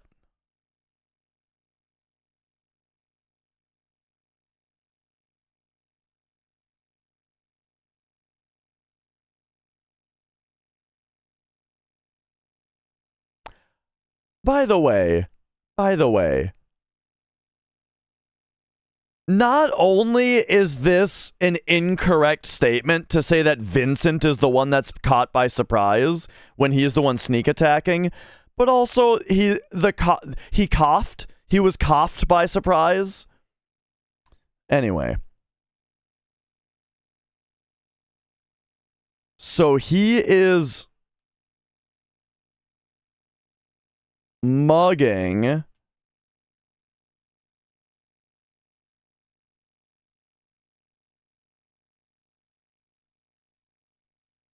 Magic Hammer on Vincent?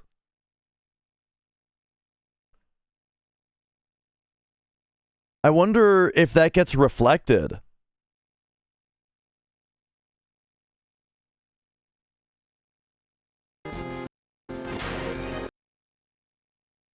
Okay, so here's the mug.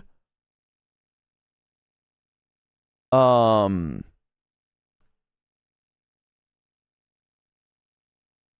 then did Cloud's HP just drop a bunch? Yeah, okay. So Cloud's, look at Cloud's sword. You can tell by Cloud's sword here that something just got skipped that destroyed his HP.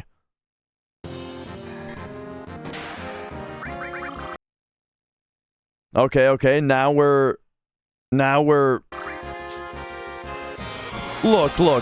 Let's just watch it the first time, and then maybe we can come back to analyze it a little bit more later.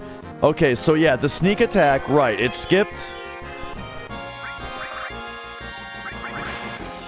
Okay, and there's a...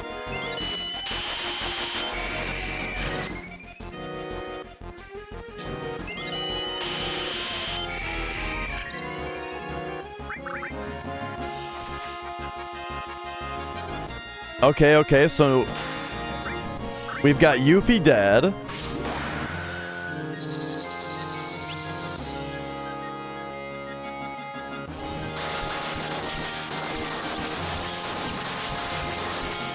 There was some kind of VMG that happened there also.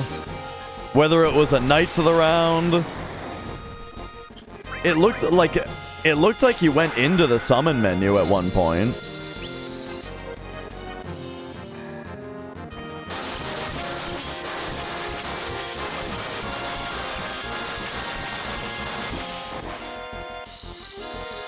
Yeah, I think there was an elixir.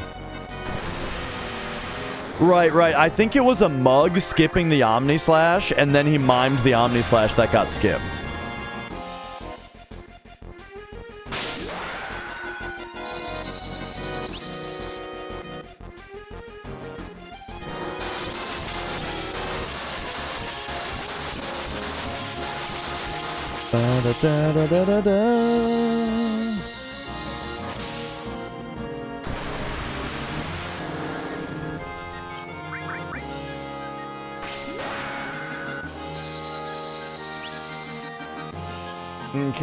Okay. And I'm guessing any one of these is gonna kill now because of the extra stuff that we didn't see.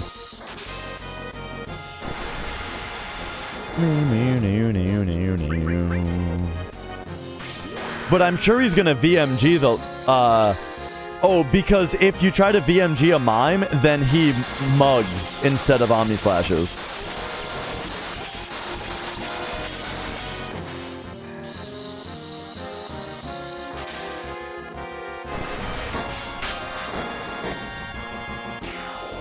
And there it is. Okay, I gotta see the setup a little bit more, though.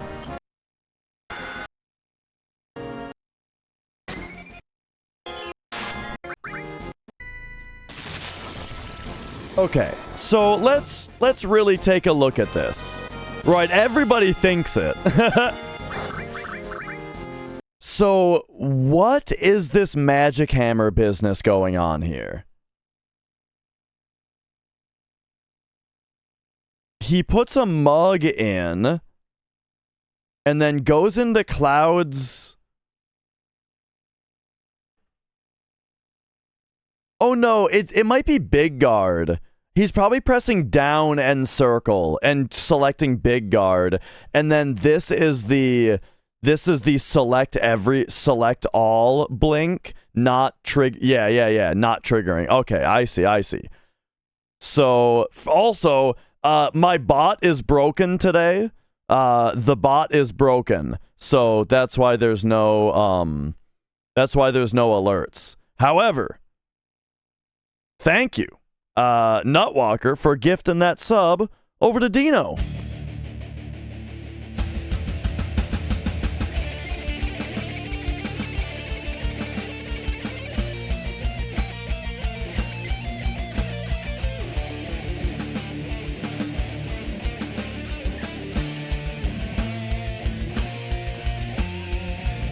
I think that solo could be mixed a little louder.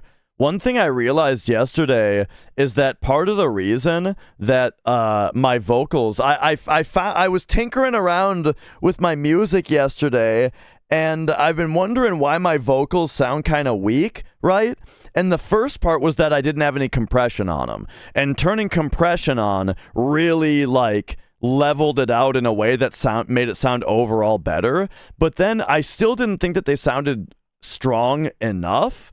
And then yesterday I was tinkering around and I realized, wait a second, it's because they're not fucking loud enough.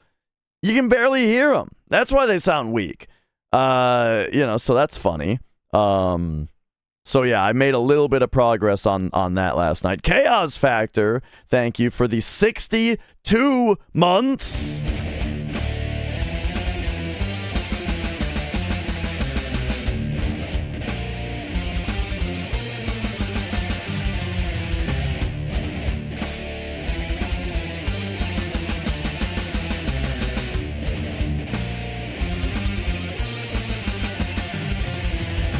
Ooh, all right. Okay. Anyway, let's go. Oh, hang on. I gotta do this, man. I also have to do this manually. Okay, hang on. We're doing it all manually. Here you go.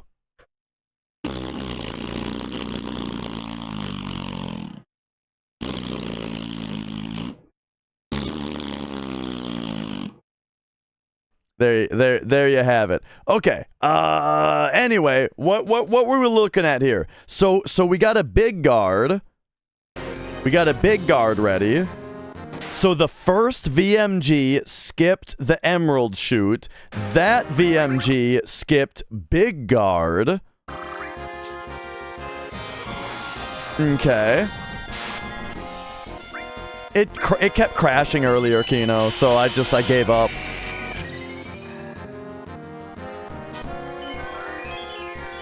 All right, double Okay. So then this one was Hero Drink, Mega Elixir, and then now here we have VMG.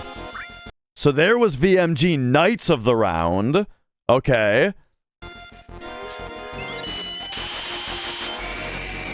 then a third hero drink, third hero drink, because it was hero drink mega elixir, hero drink. Okay.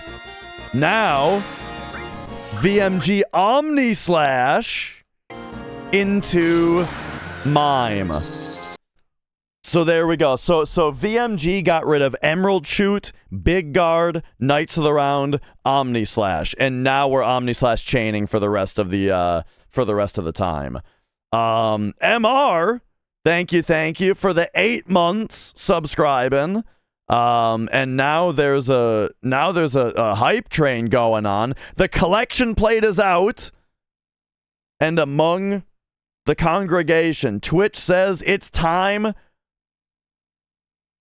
It's time to tithe, baby.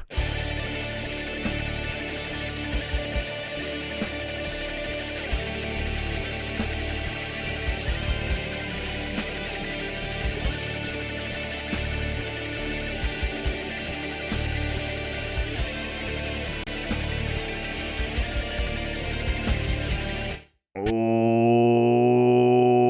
all right. Okay. And then yeah, we saw the whole Gao. Thank you for the 500 bits.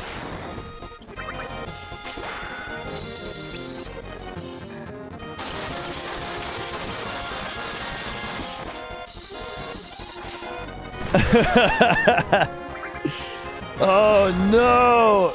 Oh.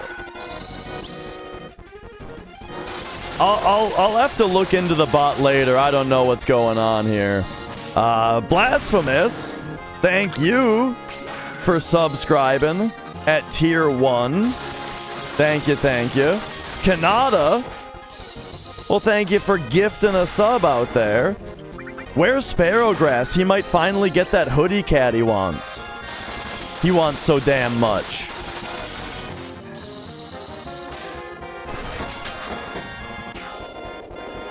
All right, there it is. Emerald Weapon is dead.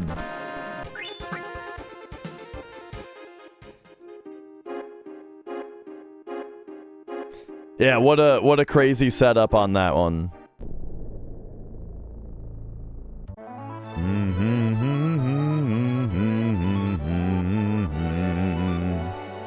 Nitro? Why, thank you for gifting a sub over to the Matt Davis. Thank you.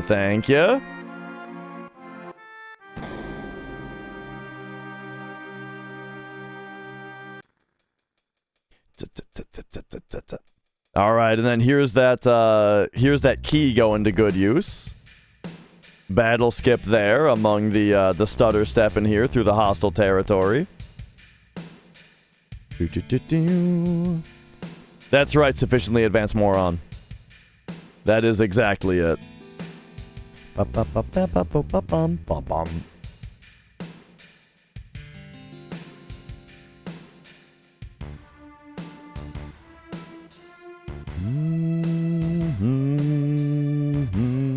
Oh, and also, I gotta run to the restroom real quick. It's about restroom time for me.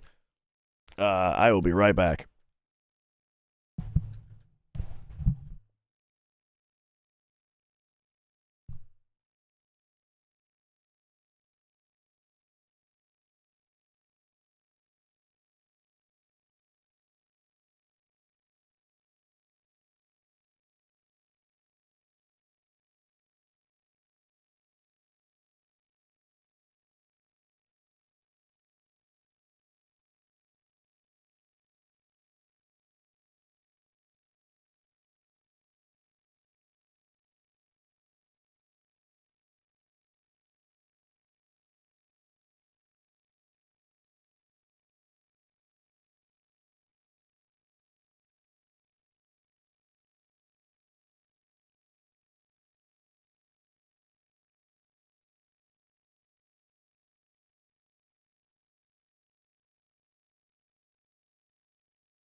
Wait a second. Whoa!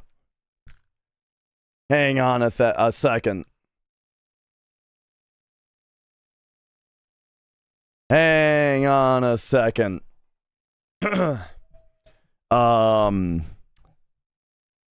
Okay, what the hell did I miss? 12th gifted a tier 3 sub.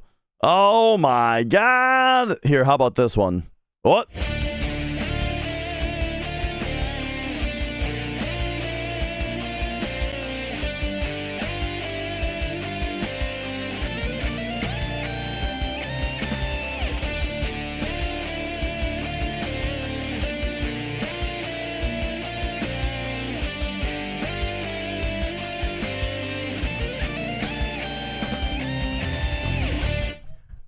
Thank you so much for the tier 3 resub. Thank you.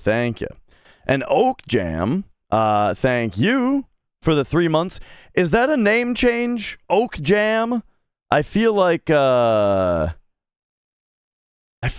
a name I would have made a comment on earlier. Because of riffs like this one.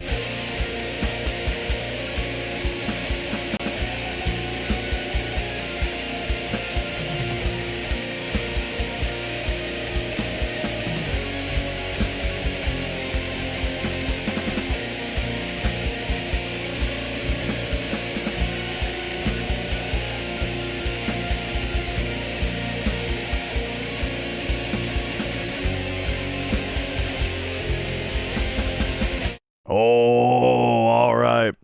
Because that's not one of my riffs. That's a cover of an Oak Pantheon song. Alrighty then. Well, are we getting started again here? What's the deal with Magic? He got off of me and now he's like walking around meowing a little bit. Tiz.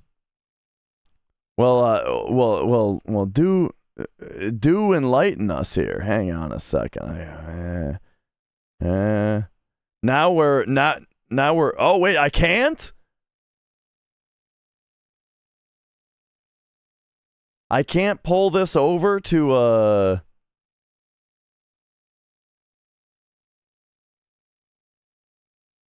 another monitor.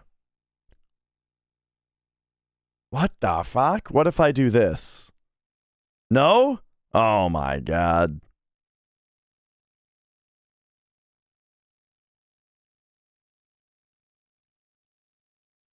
Okay. Anyway, back to it. Not been on Twitch in forever. That's the thing, is I don't have to remember you. I got your Twitch logs pulled up. Right, I got the chat logs pulled up.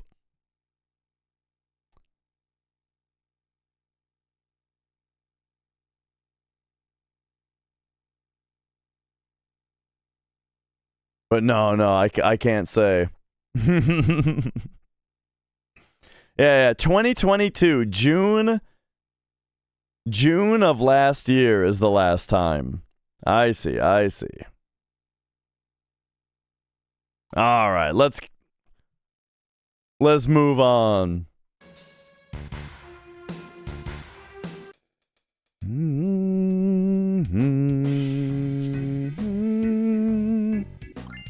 Oh, I got distractions coming from all angles right now. My cat is like meowing like crazy.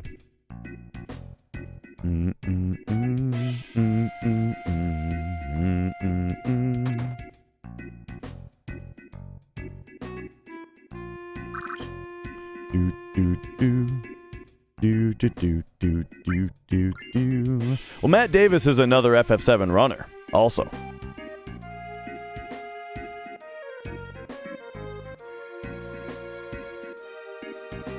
Oh, Plock. Yeah, we were talking about Plock. The Tim Follin jam. Dude, that game's whole soundtrack. Oh, man. Oh,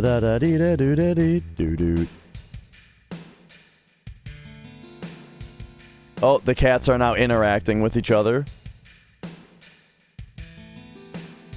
Ba-do-da-dee-da-do-da-dee-doo-doo.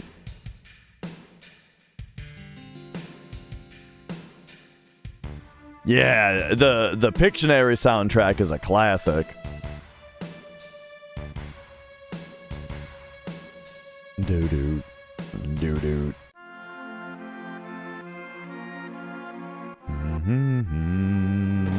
Well, thank you once again, everybody, for the hype train.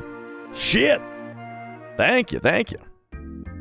All right, and we're back out of Midgar. Got the sneak glove and the other business. Got the premium heart. Coming into Calm for the first time now. There is going to be some wacky shit. Oh, wait, no, he's got the correct party to skip the trigger. If you have the right people in your party, you don't get the trigger of them coming out of your party and going into the inn. Magic, buddy. She's right there.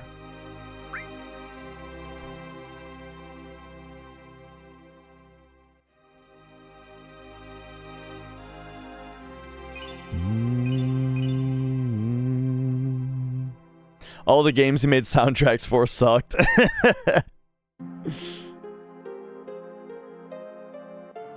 I never actually played Plock. I can't pretend.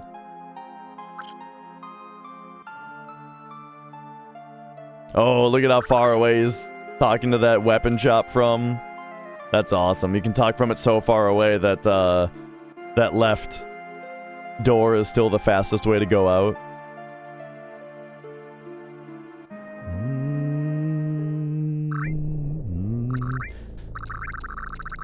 Alright, so, for a minute here, we've got a lot of cleanup to do. Like, is this gonna be beta? Oh, we're learning beta! There's the trumpets again, just for fun, I suppose. You don't have to get off the... I wonder why he bothered getting off the chocobo. You don't have to get off of it to fight this guy. Sunjo, thank you for raiding on in. My bot is broken, so sorry. There's not like a alert for it or whatever. But hello, welcome on in.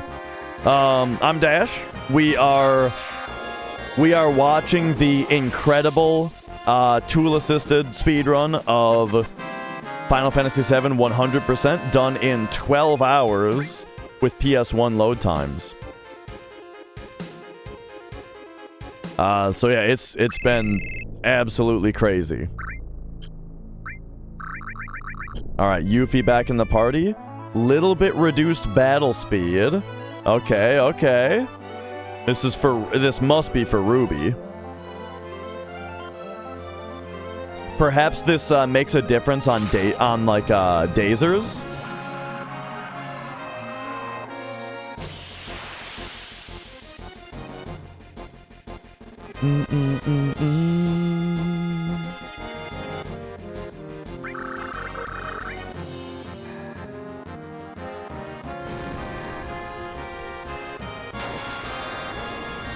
Alright, so we got the standard affair here of Dazer's Spiderweb, and you specifically have to do Dazer's then Spiderweb.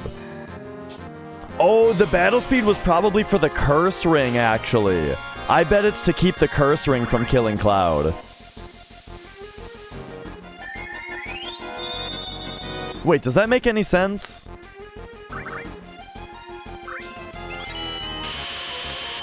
I think low battle speed might actually make the curse ring more... I don't know if battle speed affects I don't know if battle speed affects the curse ring countdown.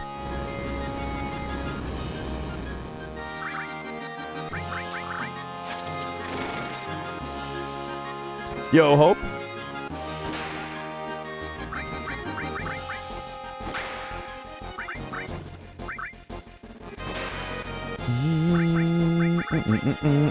And oh my god, look at the speed. The speed of these VMGs.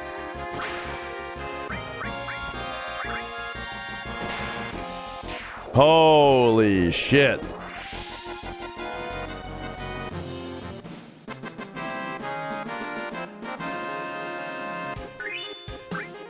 Well, there's Ruby. Actually very similar to the RTA strat there, just done insanely fast.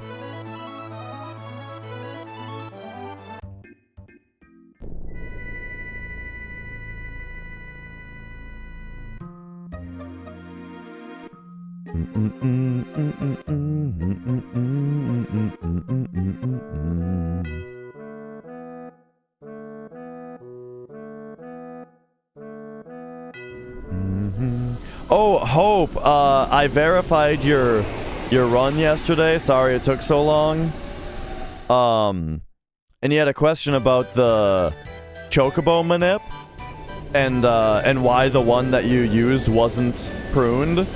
The reason is because if you have a preemptive with a bird, like birds are only in them when they're preemptive, and if you preempt a bird, it dies to big shot.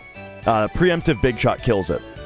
So the benefit of having a preemptive Mandragora and bird fight is that you don't even have to go into ATB wait. You can keep it in ATB active, because then when the fight starts, you just buffer up and circle, and that will buffer a grenade onto the Mandragora, and then once that animation has started, you'll queue up a big shot on the bird and you're done. And so it can potentially save you the time of having to switch to ATB wait, and then having to switch back to active after the fight.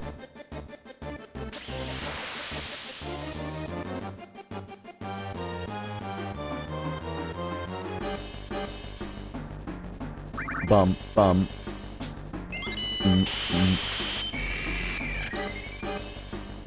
I broke the tie? What does that mean? Oh, because was J-Rod tied before he got the before he got the PB?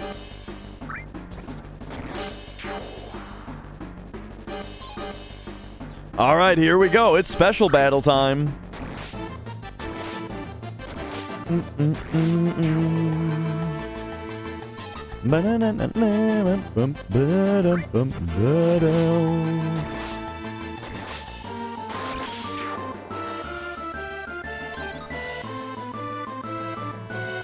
Oh yeah, right, haste doesn't expire.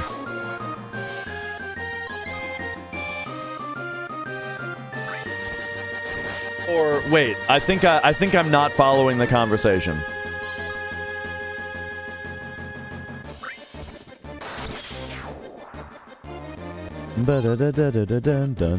What party did he take to calm?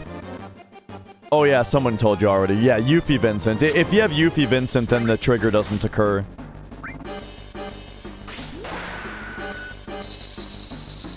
Oh, okay, right. Oh, by the way, this is really interesting. So he's, we gotta talk about this strat. Omni-slashing, Proudclad. He has to RNG manip the random target selection of Omni-Slash to choose the head and not the chest enough times to kill. So this is not consistent RTA. It's actually RNG manip to make sure that Omni-Slash has the correct target distribution.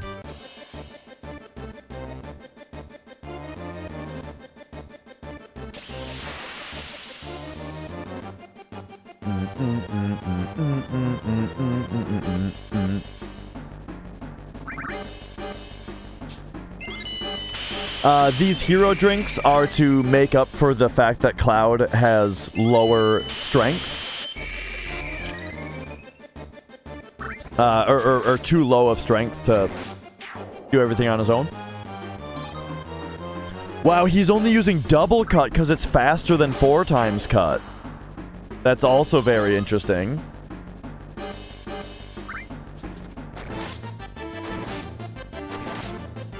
Wait, am I wrong about that? Wait, what?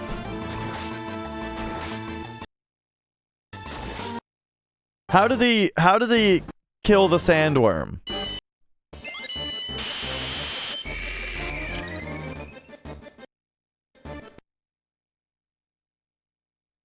Let's look at this menu. He's got 4 times cut. Did he mug added cut? It's mug added cut is what it is. Oh my god, he's got mug added cut for a 2 times cut. And he's got 4 times cut for when he needs it. And of course the mug also only hits once if it kills it. It doesn't added cut something that it kills. Oh my god.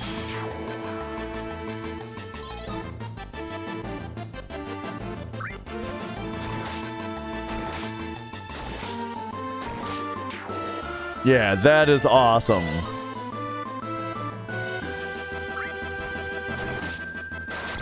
And then, of course, check out how his limit is almost full and he's Furied as well. So he's got Fury and almost full limit going in. And because your status gets reset to where it was before the battle started after a battle, after you do Battle Square, it's going to be that every time. So every time he can come here, attack once, get attacked once, that gives him his Omni Slash, and then he can Omni Slash. But did you see that wait? Did you see how much time he waited right there before putting it in? That was the battle RNG manipulation to make sure that the Omni Slash does enough damage to the head.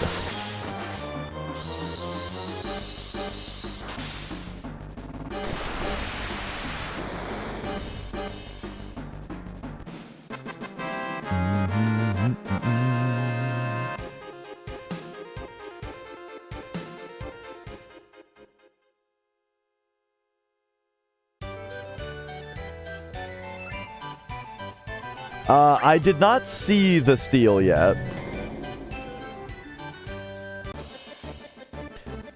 You know, I don't think anybody is currently actively investigating a new skip for no slots. Like as far like I don't know of anybody who's like actively digging right now for anything.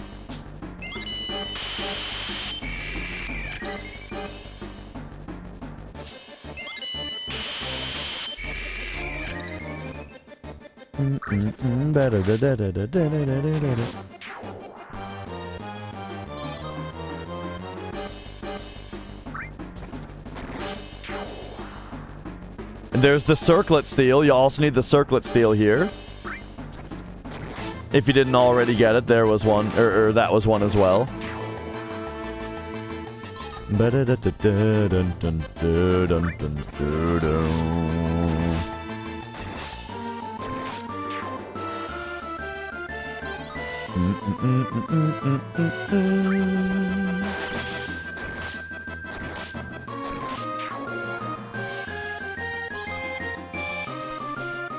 Yeah, and I mean, skipping long range isn't even new tech. It's just, it's a huge trade-off as far as like, as far as risk reward, you know?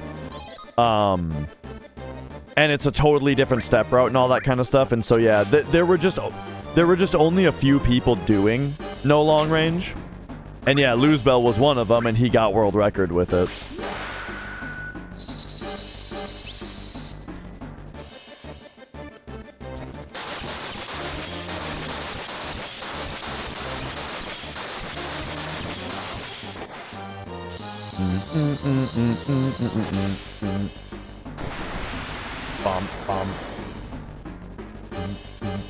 Oh man, Magic pulled a thread out of my pants. Oh, jeez.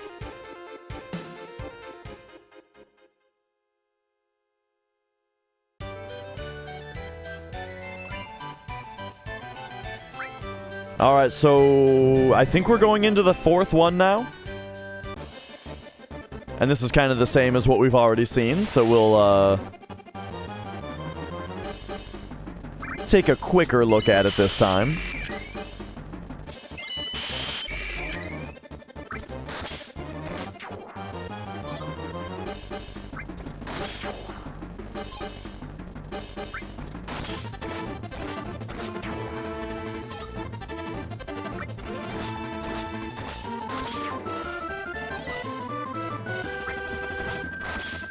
If there are improvements on this, Like, I couldn't tell you a better route. It's definitely possible that there is a theoretically faster, like a couple frames could be improved here or there, right? But like routing-wise, this is insane.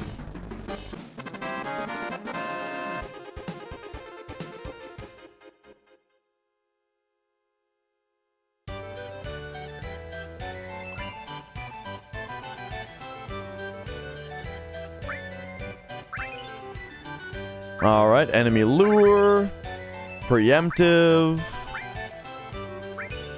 speed plus, championship belt.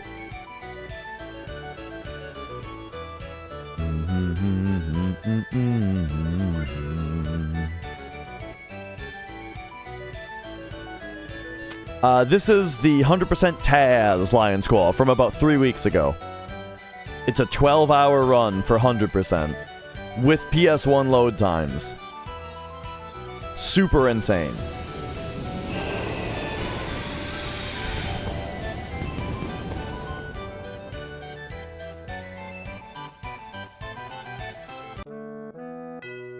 Yep, TAS, it means that the entire... this run is constructed by programming the inputs frame by frame. So, 12 hours worth of run, every frame, the inputs are programmed. And so it's like a script, a piano roll of inputs, right? That runs the game this way. And it was made by LilGecko. As you can see, can program the menu pretty quick.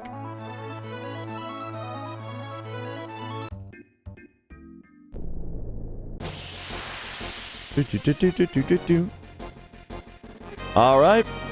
And that, yeah, like one giant macro. Yeah. Alright, so someone asked, sorry, wrong sentence. That big menu was to prepare for this. So are you guys ready for the kill grind? So this is very similar to the Cloud and Eris kill grinds, where RNG manipulation is being done in order to always get 6 battery caps. The difference now is we have VMG. I don't remember if this was the case for the Cloud grind. I don't think it was. No, it was not. So yeah, now we've got VMG to do it with. So every one of these is Vincent doing a mug so that another character can do slash all. In this case, it's Yuffie. And the VMG is skipping the slash all animation, so Yuffie's getting all the kills. But the,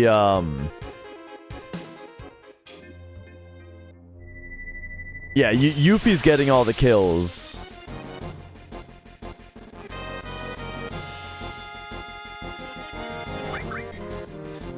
And yeah, so Vincent is starting out with a sneak attack mug. Yep, exactly. So he's doing sneak attack mug, which queues it up before any of the enemies can attack. And then Yuffie also has high enough ATB and speed in order to... Like here, Yuffie has perfect ATB, so she can do this slash all right away.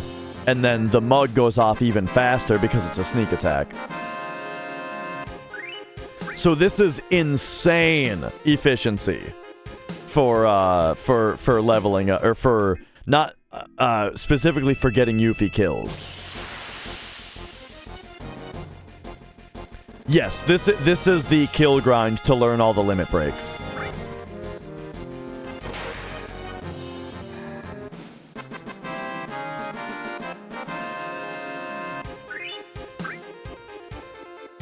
And so, I think we can probably speed this up for a while. Because we kind of get the idea for now.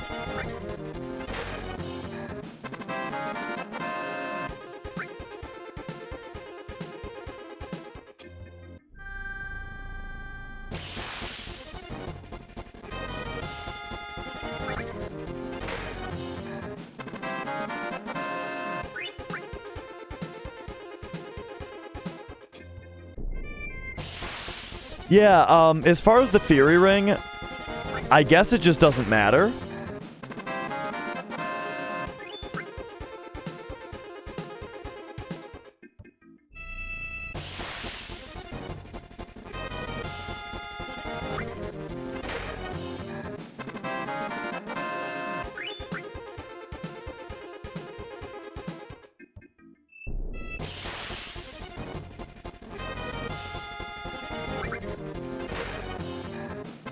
Yeah, like the idea of equipping something for convenience, just doesn't matter.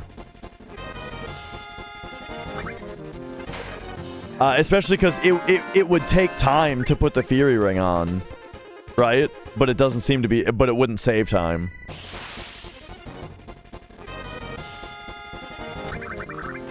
Okay, okay.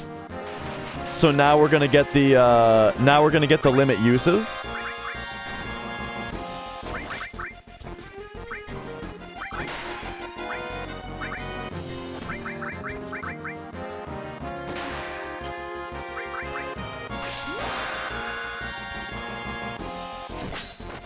All right, so there was one Grease Lightning VMG'd, and now they're getting mimed.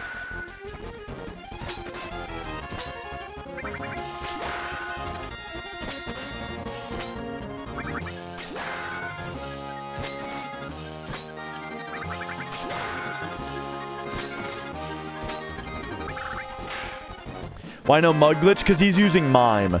If you tried to mug glitch it, then mime would start miming the mug instead of the limit. And so you'd have to farm out a limit every time.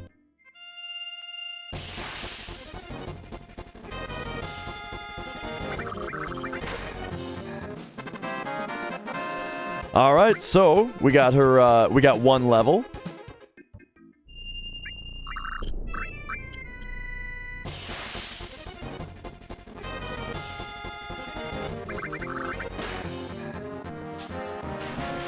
And then here is her level 3 limits. Or wait, no, this is her level 2 limits now.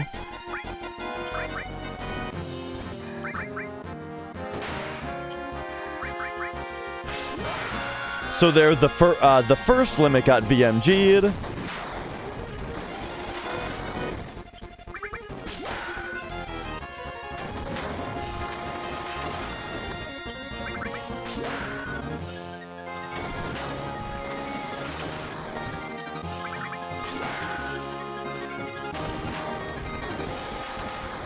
And then, of course, the rest are getting mimed.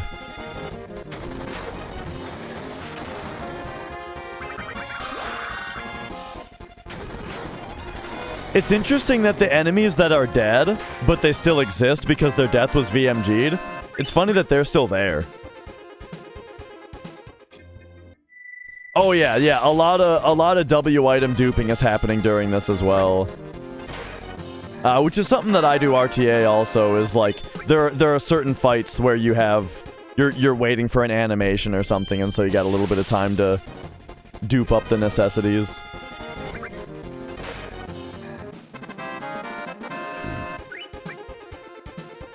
It's just the dupes here go by in the blink of an eye.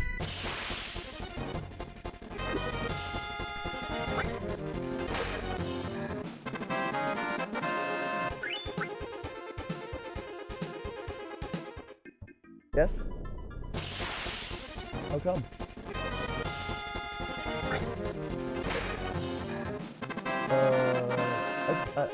I was planning on just cooking again. Mm-hmm.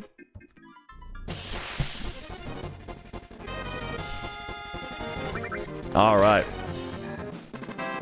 So yeah, every one of these fights, what's happening is it's Vincent is getting a sneak attack mug, and then that's VMGing a slash all from currently Yuffie.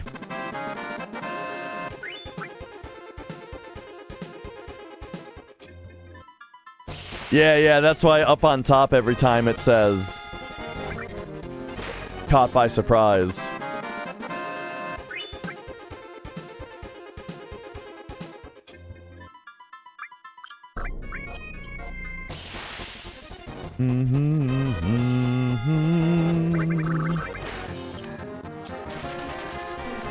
Alright, so once again here, we've got our double shrivel. The enemies are dead. Demi 3. Right. So once again, the enemy is not manipped. It's just that it was not manipulated as in the game. Manipulate materia. It was RNG manipped to use Demi 3 on Yuffie since that's faster. And then VMG 1 gauntlet, and then miming the rest.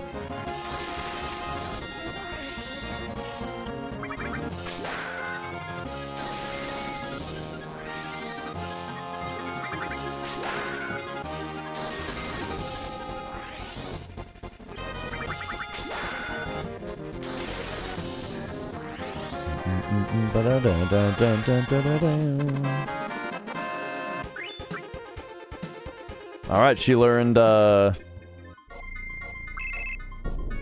her last thing there.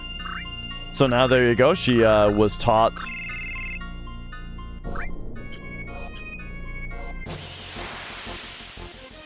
all creation, and now we're on red. Okay, so now it's the same thing, except it's red's limits.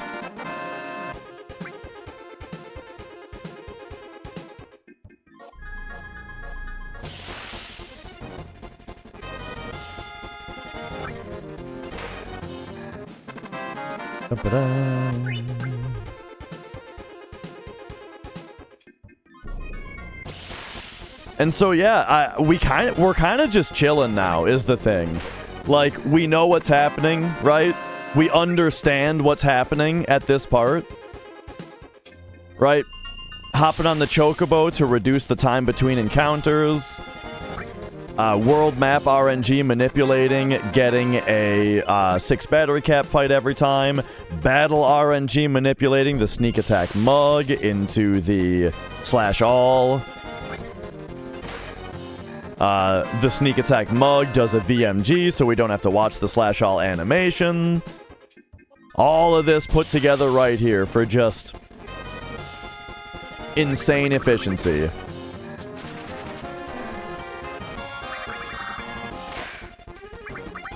And then the thing is, on this part, these guys are dead right now because their death got VMG'd.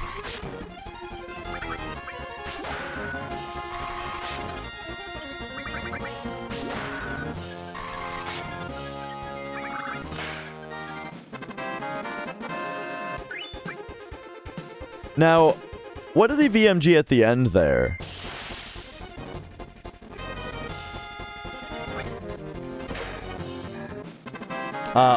Probably just a cloud attack to kill it.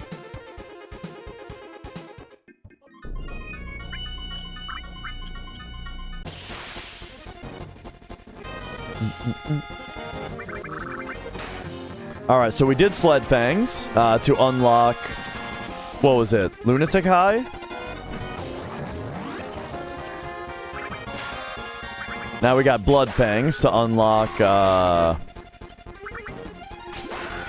Stardust Ray or whatever, and maybe it's the other way around, I don't remember.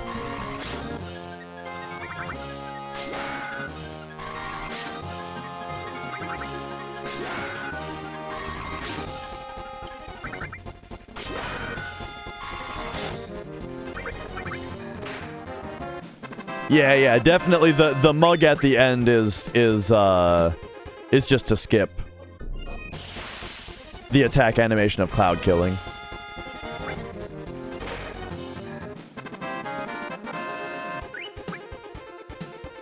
No, this is grinding kills for each character, which unlocks their limit breaks. Since this is the 100% category, all limit breaks have to be learned. And limit breaks are learned, limit levels are unlocked based on how many kills that character has gotten. And then the second limit break of each level is unlocked by having the character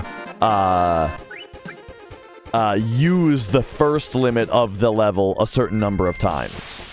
So when you see the 6 battery caps fight, this is just grinding kills for the character to try to get their next limit level.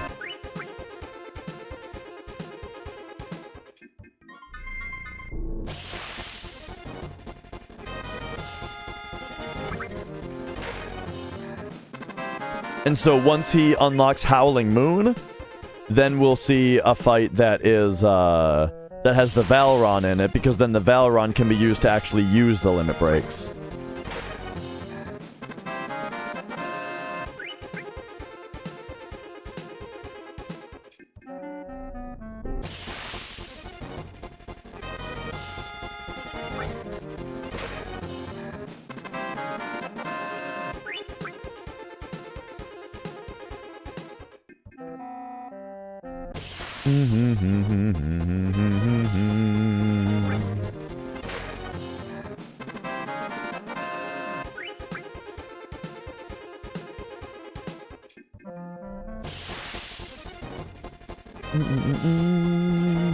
So any minute now, we'll get to the last of the limit use farms.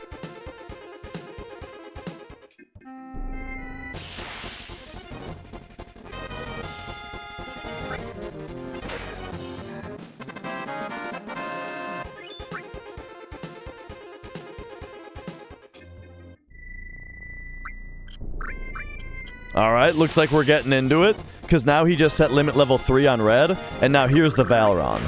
So for the Valeron fight, he's manipulating battle RNG to get it so that the Valeron casts Demi 3 on him, which gives him a limit break right away with Fury, and then he just Vincent Mugglitched the first Howling Moon, and now he's miming the Howling Moons over and over, because this will unlock the second level 3 limit for red.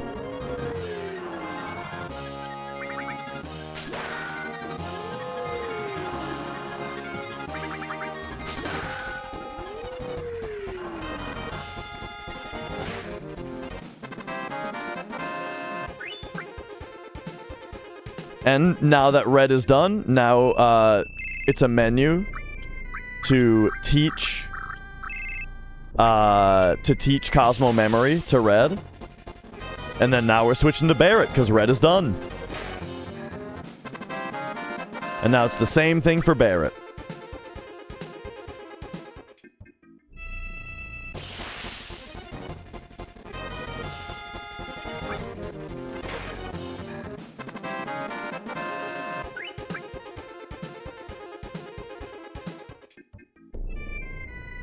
And it's gonna be this for a while. So we've done Yuffie.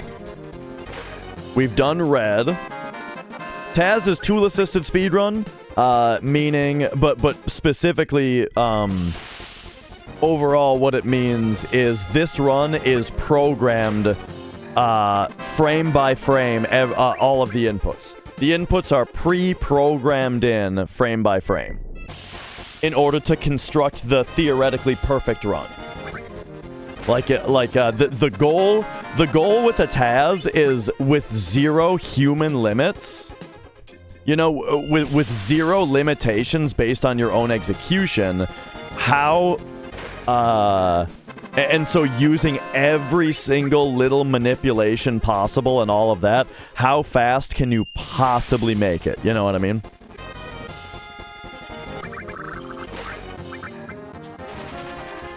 And this is 2 times speed right now because we're doing a whole bunch of limit farming right now.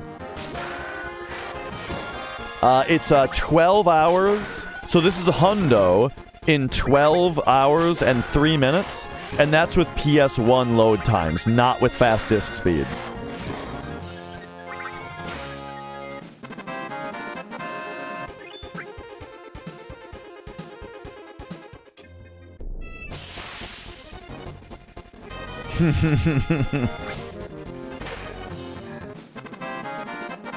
Lots of manips that haven't been solved yet. Not with TAS.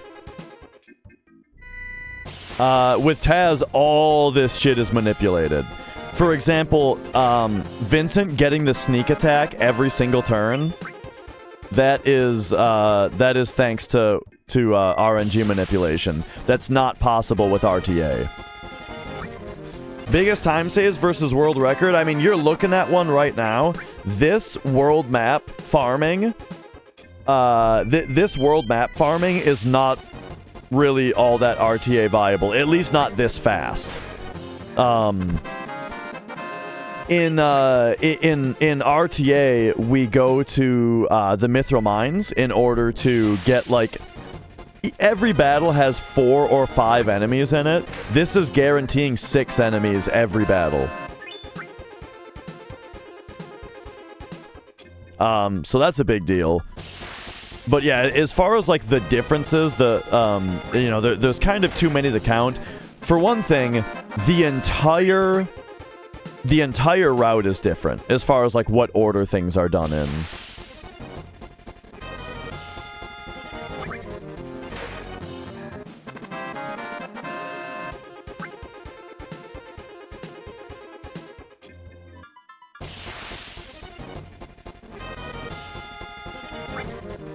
Ba-da-da-da-da-do. World record is 1559.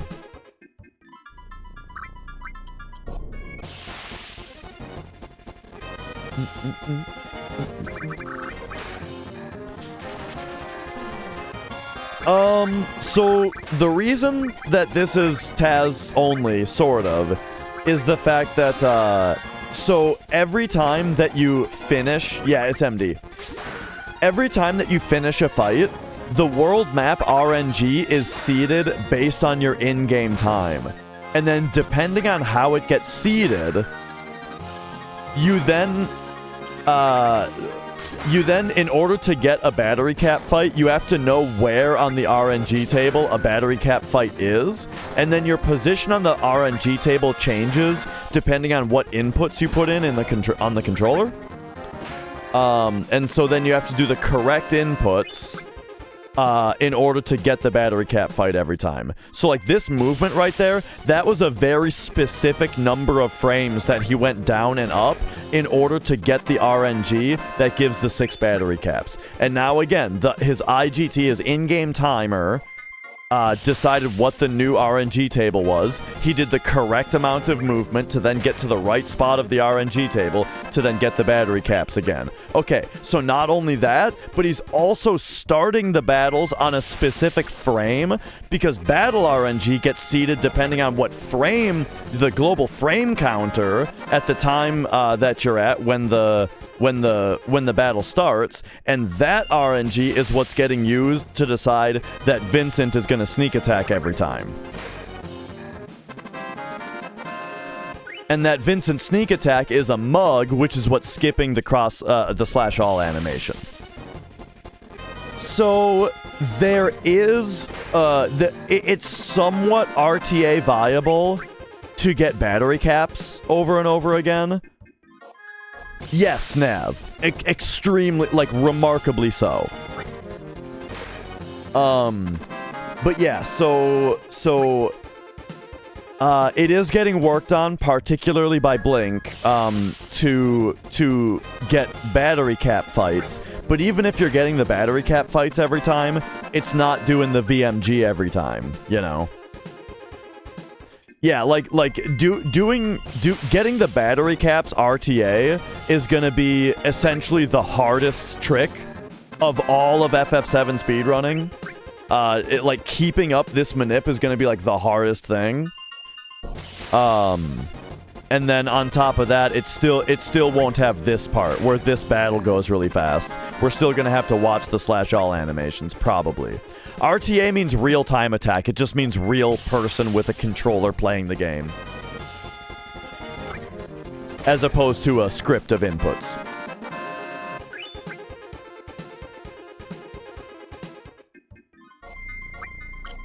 Yeah. There's TAS and there's RTA.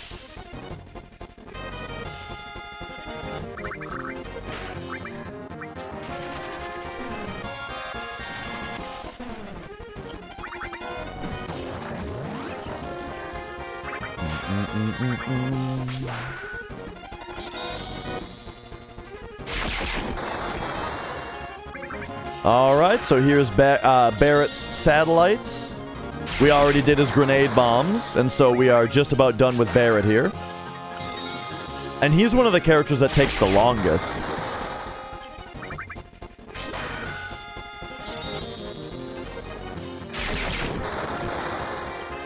Yeah, so one of the challenges of doing this RTA is that you don't know what your in-game time is. You know, there's nowhere that you can see your in-game time.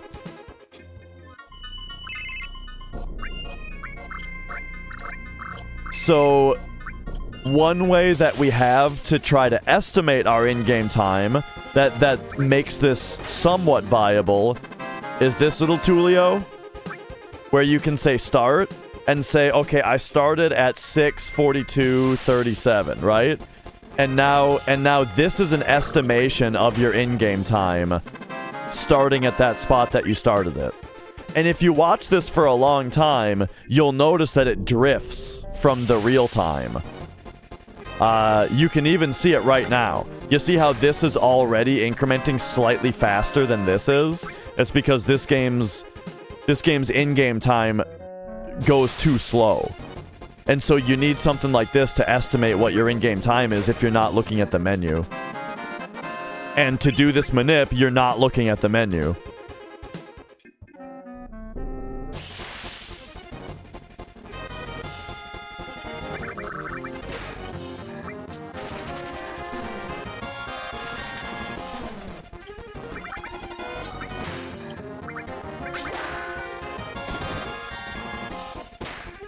So the IGT logic always goes at 60 FPS no matter what module you're in. But it is possible that it incurs a slight delay when if the FPS slows down due to like loading or something, that might delay it a little bit. Brutal Speed has been asking me to test that for months, and I keep like saying that I'll get around to it.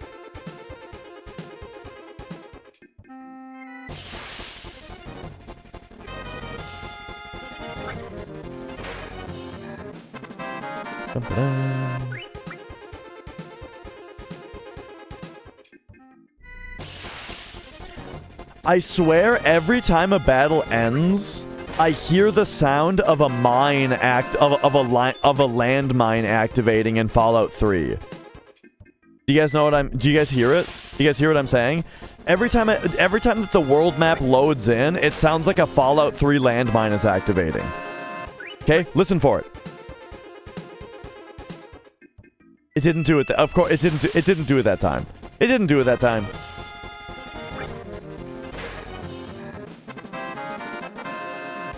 Okay, listen. Did you hear that?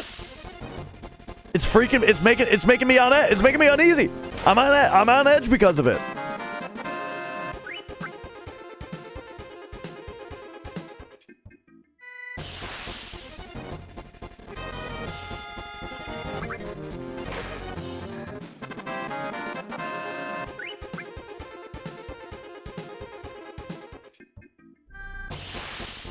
I wonder if it's like if it's part of the victory fanfare music ending, like as it's fading out.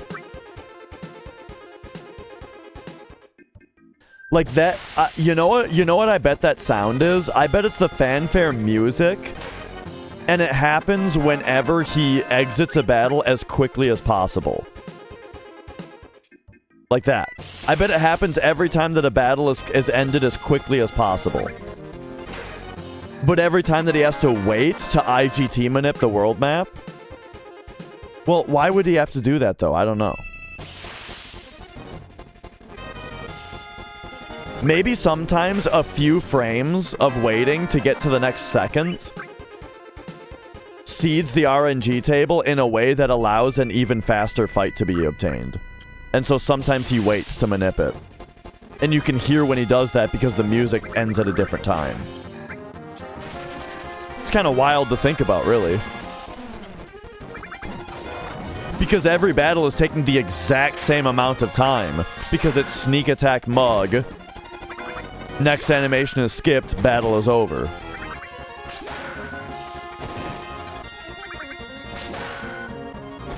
Or maybe whether or not there were drops.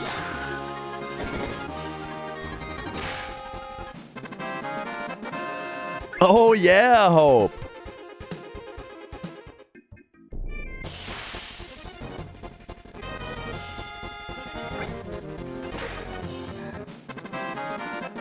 Oh, that's interesting, Gao. And it's not just like a recap.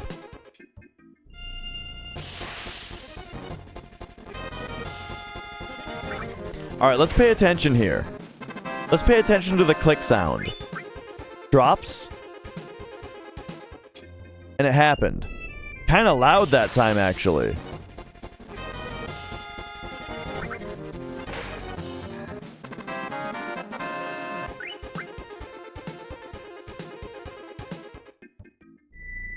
Ah, but that time there were drops and I didn't hear it. So that time he manipped, I think.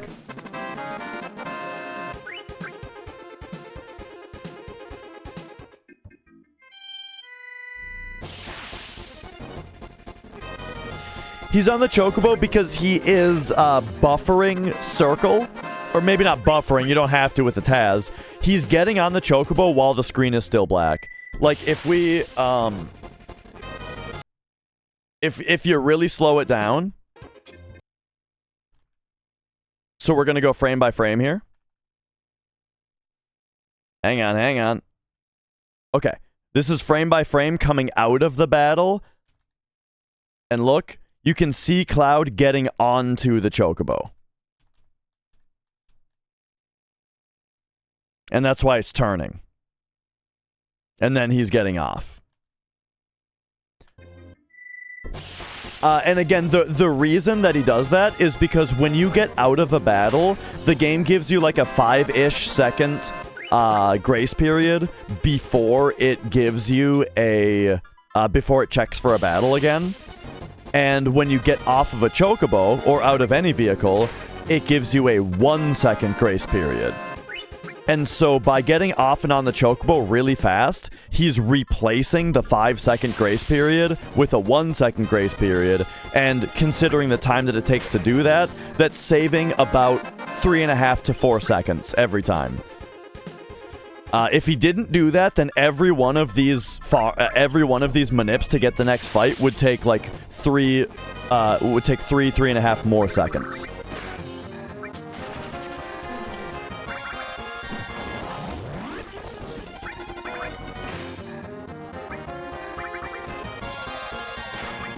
Oh, yep, there it is. The perfectly bad Tifa limit. Hang on, we gotta watch that in real time.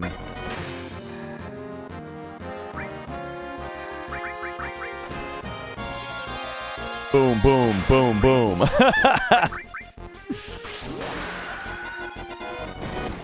So, yep, purposefully missing all of Tifa's reels so that her beat rushes are as short as possible. Don't have to wait for any extra animations.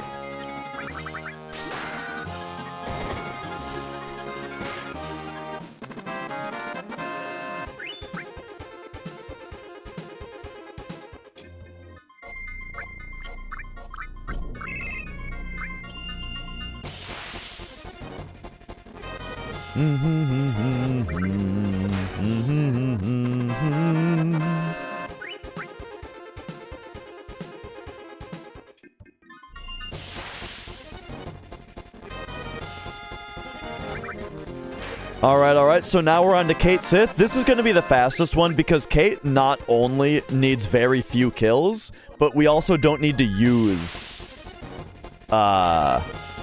we also don't need to use his limits.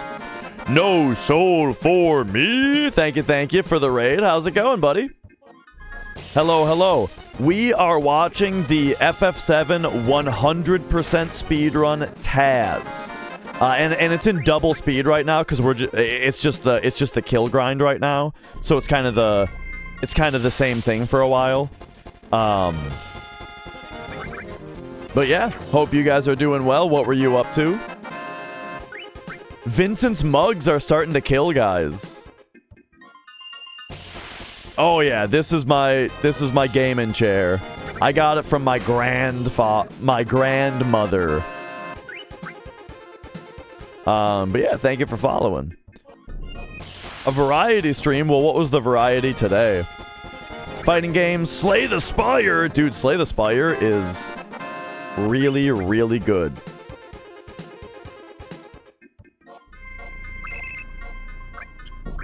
Alright, so yep, now Kate Sith is done.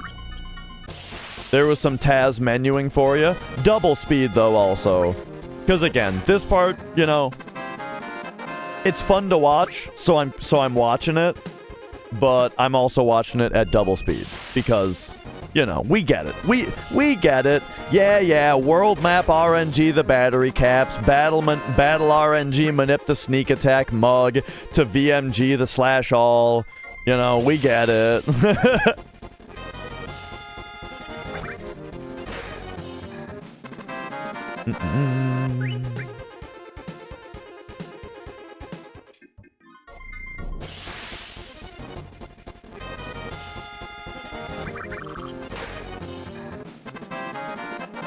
Ba-da-ba-ba-ba-ba-ba-da.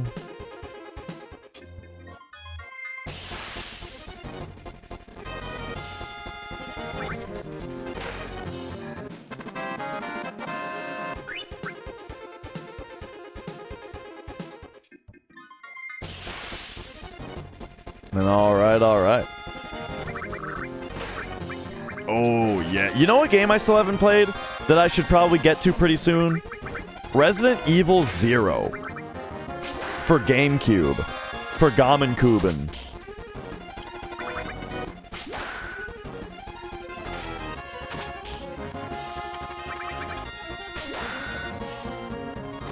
Because the last one I played was what? Code Veronica? That was forever ago.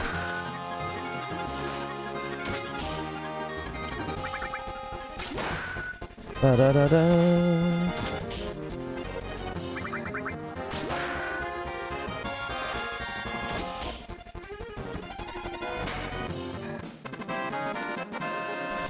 So to talk about what's going on here a little bit. So being that this is a TAS, they have control over battle RNG because battle RNG is based on what frame the battle starts on, and then what frame in the battle everybody's turn starts on. So this sneak attack mug here initiates a glitch called the Vincent mug glitch, where it skips whatever the next battle animation was. The battle animation that it's skipping is, I believe, the use of a fire veil, which kills all of the battery caps, but because the animation gets skipped, they stay on screen, so we don't see that happen. But the shrivel goes off.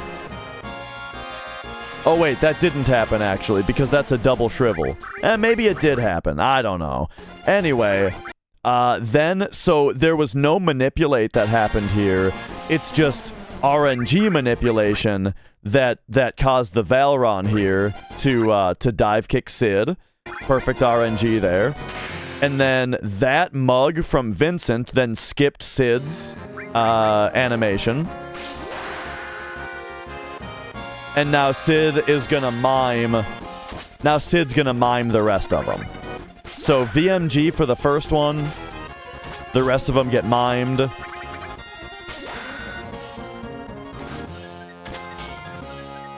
And then once he's done enough of them, will VMG a Cloud, a 4 times cut from Cloud. Or maybe a death blow out of it. It's probably a 4 times cut.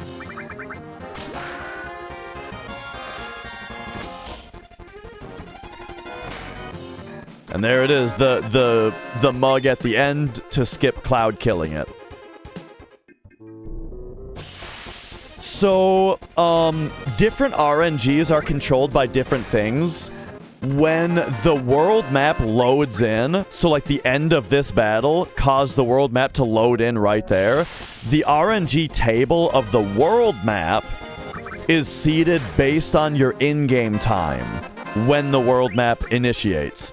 And then your position on the RNG table is determined by what buttons you're pressing on the controller every frame of the world map, as well as a couple other things. And that RNG is what is being used to get the battery cap fight every time, which is the 6 guys, because that's 6 enemies per fight, which is really good. Or when we want a Valron, it's also used to get the Valron, okay? The battle RNG, on the other hand, is initialized based on the global frame counter when the battle initializes. So that's frame perfect, getting the battle RNG to seed the way that you want. And then within a battle, you know, the global frame counter decides the initial seeding of the battle RNG table. And then battle RNG advances every frame at 15 frames per second during the battle. And so,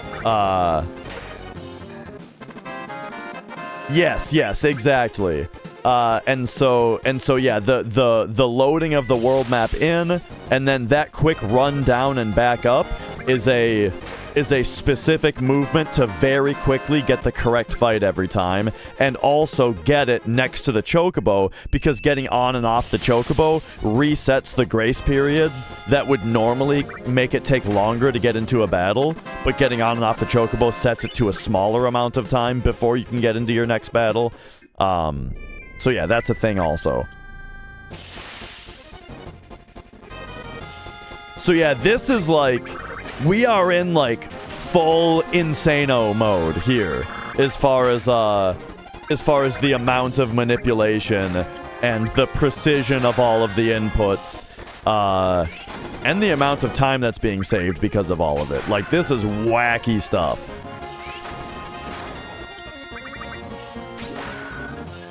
So who's left to do? Yuffie's done. Cloud is done. Tifa's done. Barrett's done. Red is done. Kate is done. Eris is done. So it's just Sid, yeah. Sid and Vincent. Vincent doesn't have all his kills yet. But he only needs kills. He doesn't need an actual limit farm.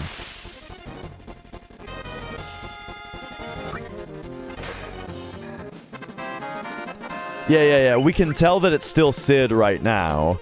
But then, yeah, I'm sure it just goes right into... Well, he has to take... He can't VMG... Nah, no fire veils are being used right now. This is VMG/all. So Vincent is mugging using sneak attack, and then Sid is just doing /all, and that's what's getting skipped.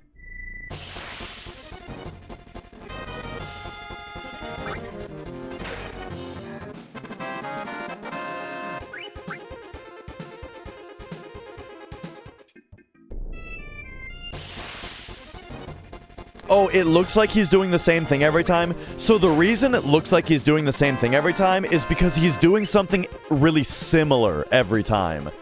But if we look here, the actual amount that he runs down is slightly different every time, because he's getting to a different place of the RNG table every time.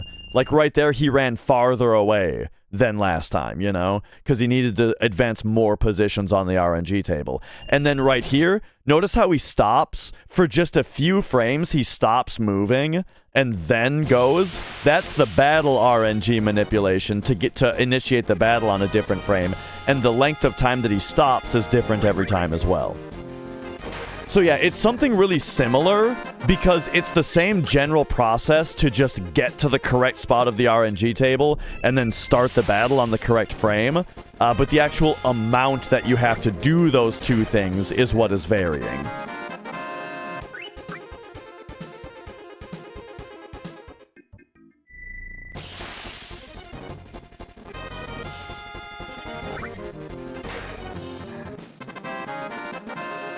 Ba-da-ba-ba-ba-ba-ba-da.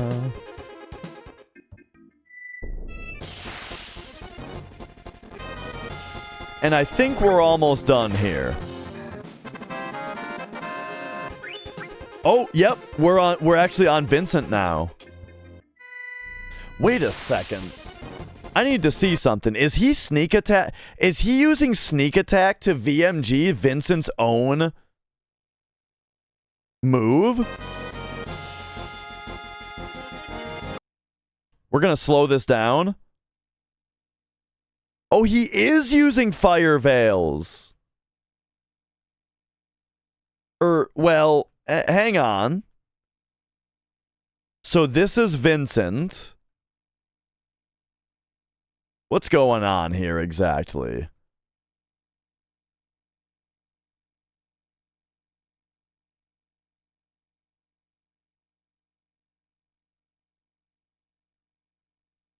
What's going on here exactly?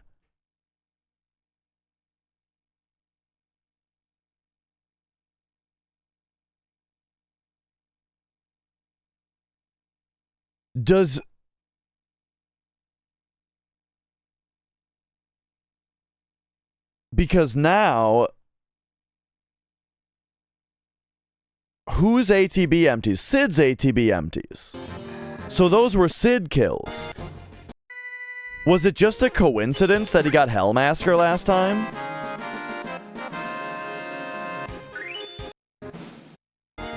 Okay, so what happened on this one then?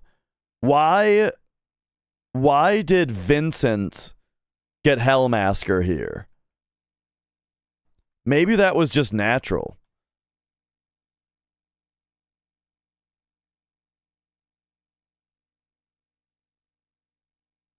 So Vincent menu comes up.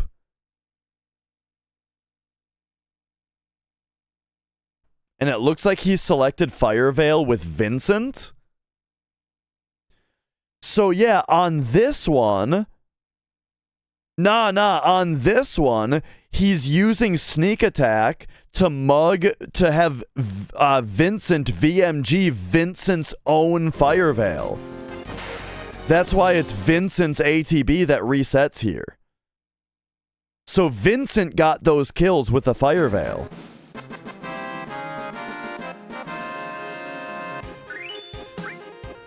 And I guess using Fire Veils instead of Slash All makes it so that you don't have to move the Slash All materia between different characters. Oh, so it's not Slash All. Because yeah, then you would have to bother moving the Slash All materia around.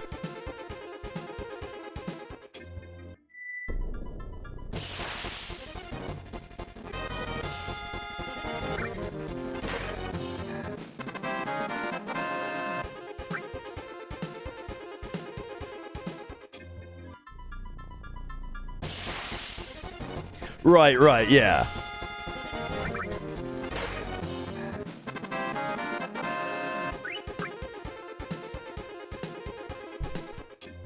All right. So that's even a bit more detail that I wasn't getting out of this before.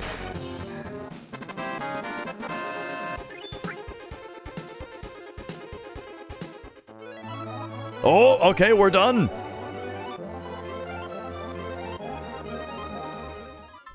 Back to calm for some reason, huh? Oh, right. We never turned in the Desert Rose. Yeah.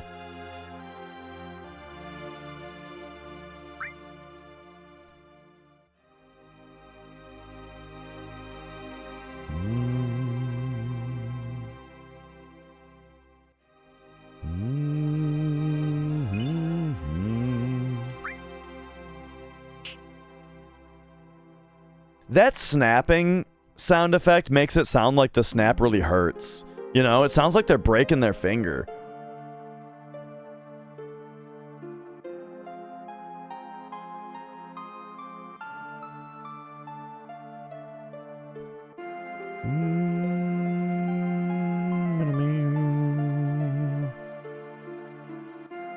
Do we not have to accept the Ruby Chocobo? For some reason, I thought that we had to accept it.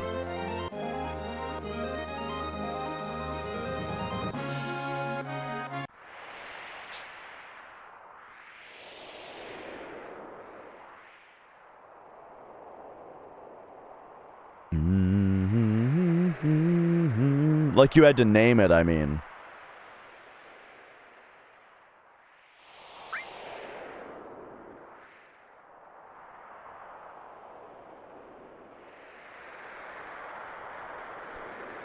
But like, for some reason I thought that it like stopped you actually. Maybe it doesn't if all of your stable slots are full.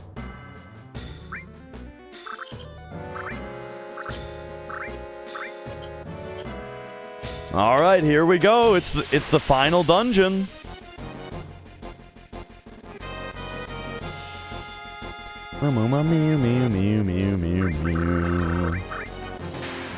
Okay, so what do we got here? So he's manipulated now. Oh, the vaccine actually updated his Okay, so VMG laser, VMG Dragon Force, VMG Dragon Force, VMG Dragon Dive. That was one of the Dragon Dive uses. Oh man. Oh, this is a paralysis dodge here.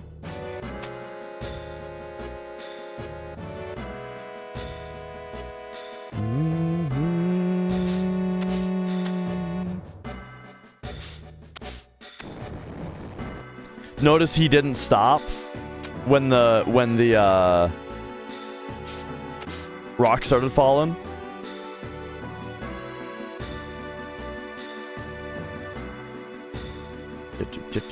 Yeah, I think I used coin for VMGing roulette on my PB. All right, here's HP absorb. Faster to get it here than it is the cat house.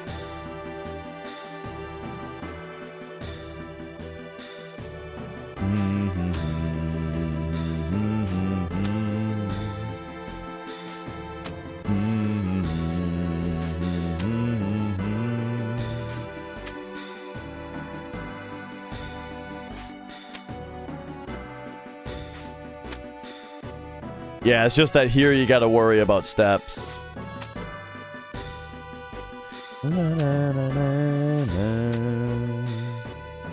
Right, so you can use your last power source. Mm-hmm.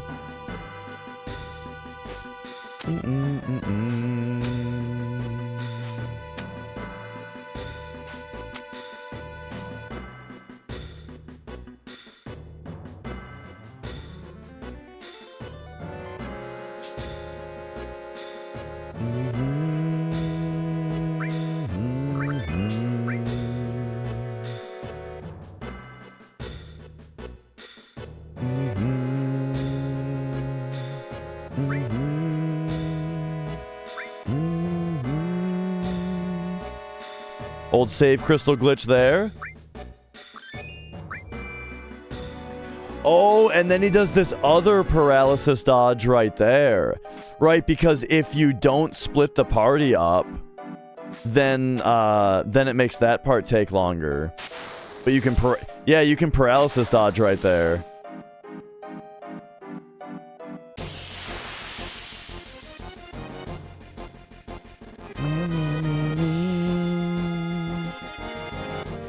All right, here's Christopher, so he needs to steal the Earth Drum. There it is. So, right there, the sneak attack mug VMG'd his real steal attempt on Christopher.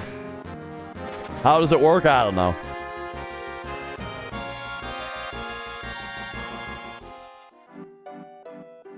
I think, if I'm not mistaken, it is harder. Or it's difficult to do. But I don't know. Yes, steals are based on battle RNG, which, again, it is seeded based on the frame that the battle begins. Initially, and then it advances every frame at 15 FPS in the battle. And so the start of every turn uses the current battle RNG to determine the results of it. And so that is why, if we go back to the Christopher fight here, you'll notice that,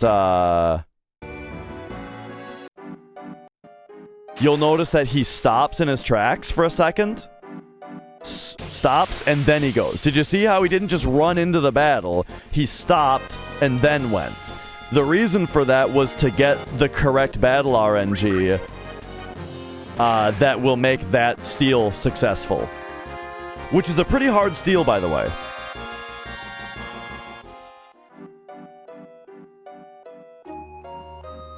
Oh yeah, Protect Ring was already done on Schizo. Alright, then here is Shield Materia. He'll come down to this chest to get the Imperial Guard.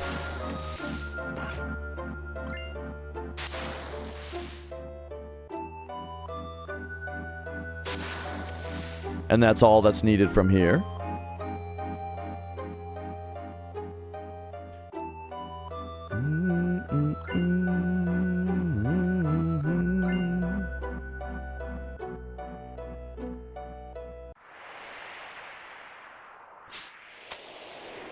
Was the Protect Ring ever used? I don't think so.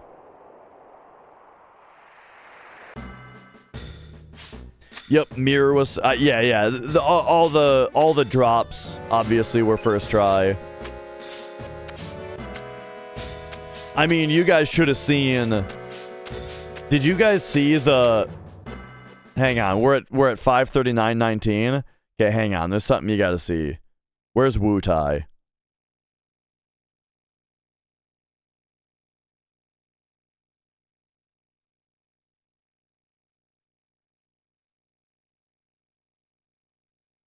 No, not the Trine.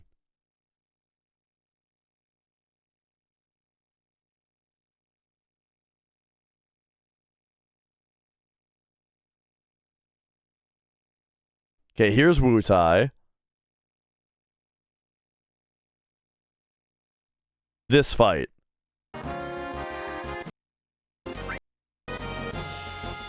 Remember this fight?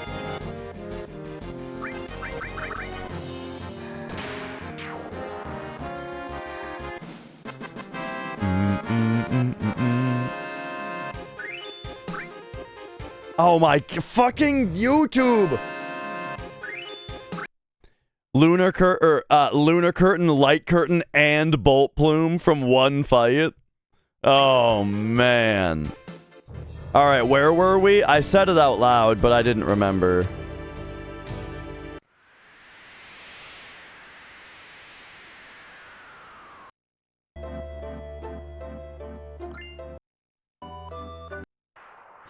Alright, here we go. Oh, right. We saw Mega All already.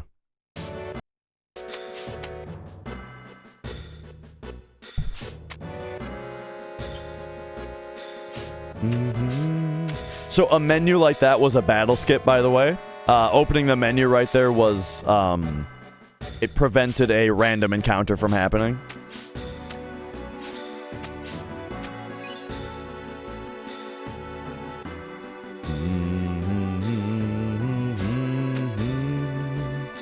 You know, I never checked whether going around like that is actually the fastest way to do this, so I'm glad to see that it is.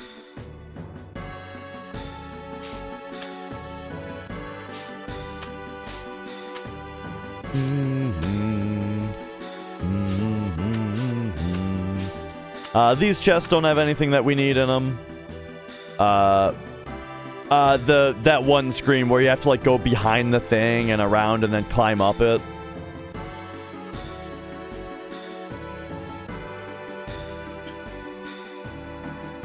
I never checked whether there's like a spot where you can jump up or something, you know, instead of climb up. Yeah, I mean, I imagine the TAS would have done it.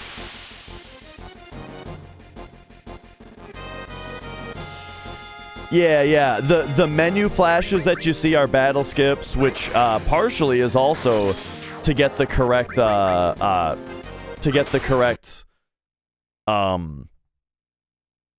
formations here. So that was an M Tentacles steal. That sneak attack stole M Tentacles, and it skipped the bad breath animation. So yeah, that's that battle. Oh, this is great. Look at this funny ass shit.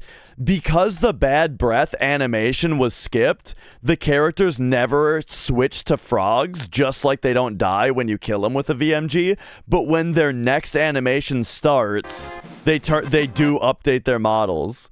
That's great.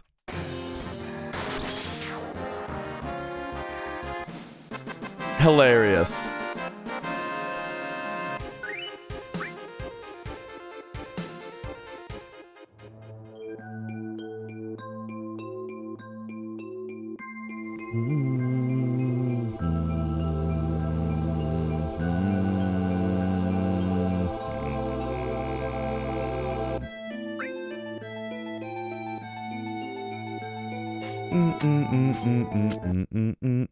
Oh, thanks, YouTube.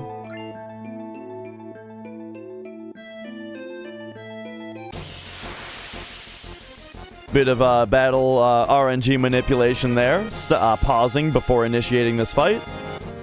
Oh, I wonder what this is going to be. Is it going to be a VMG to learn roulette? It's a few. Oh, there it is. So there was the VMG to learn roulette. And then the Kiss of Death drop. There it is. Just like you'd expect.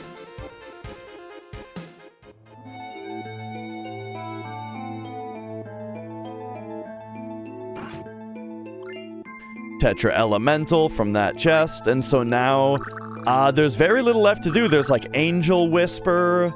Maybe Magic Breath, if that's not already on all four. I don't think it is. So Angel Whisper, Magic Breath. Pandora's Box. Remember when I said I can guarantee you that we won't be seeing the Pandora's Box animation? Probably makes a lot more sense now that we're seeing all the VMGs, right? There's the Cauldron Steel.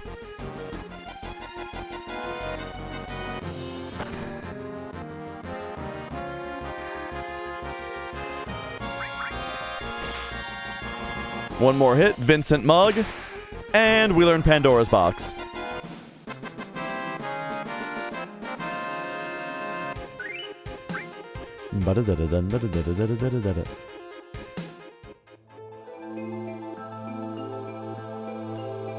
All right, so yeah, the last thing is a Pollen Salta for Angel Whisper, right?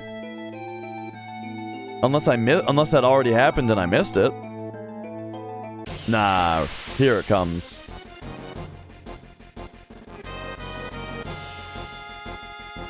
Yeah, Pollen Salta with the Jub Jub.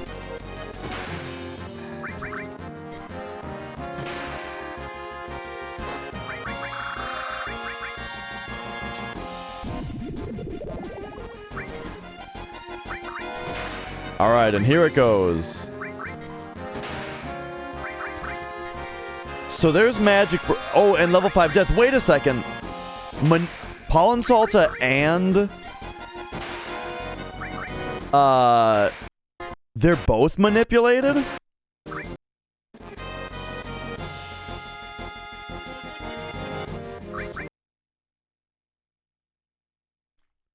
So let me look at all this here. Okay. So the first thing here is Manip Pollen Salta.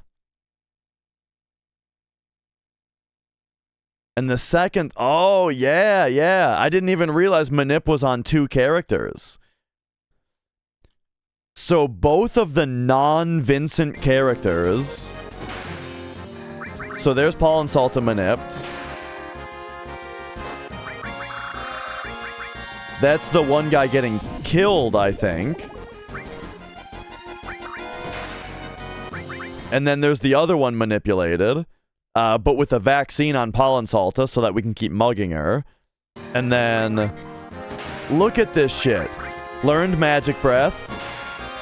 Learned Angel Whisper. Learned Level 5 Death. Learned Angel Whisper. And then what killed him at the end?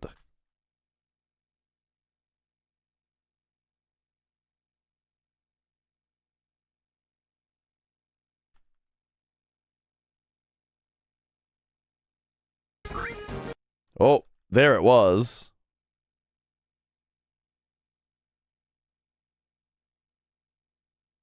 Fire 3?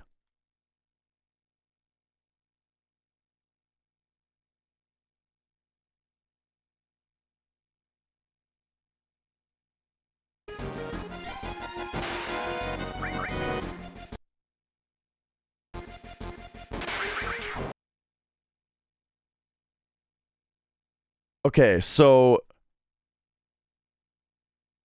Or was it... It was Dragon Dive. Yeah. So... How did Sid even get released here? Was it a previous mug? So Magic Breath. Angel Whisper. Yeah. Level 5 Death. Oh, no. And then this one's Angel Whisper. And now this mug is on... This mug is on this guy. Which releases Sid. And lets him Dragon Dive. Insane. That's crazy that it releases him that quickly.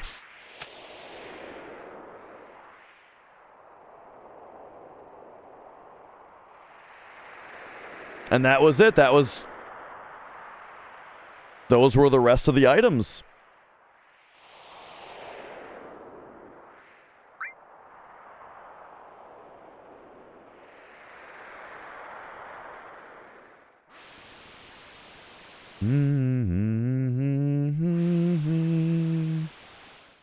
Oh, yeah. Alright, and so now... Of course... it's gonna be a manipulated FD also. So surely we'll see 0 encounters here.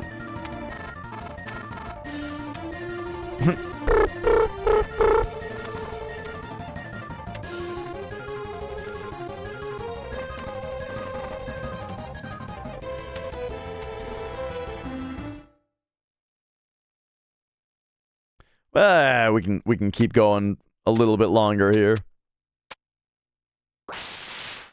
I remember Safer being the greatest thing ever. I feel like Sneak Attack was not used as much on the Lotad. Because I remember it getting used on Safer and taking me off guard.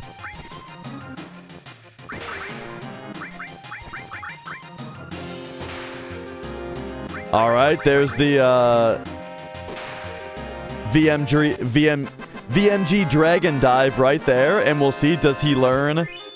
He just learned his last limit.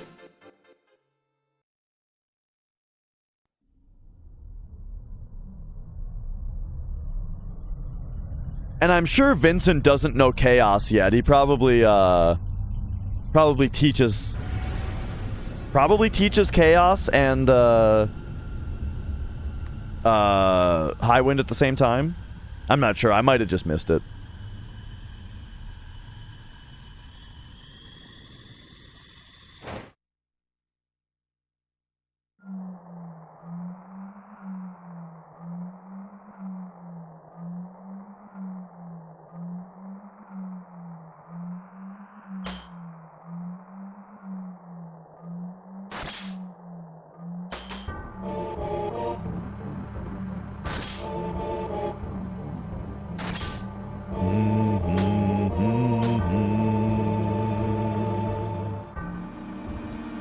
Alright, so here's the menu. Sid Vincent. And then, yep. There's, it looked like Chaos and High Wind there. But then Barrett and Yuffie in the party.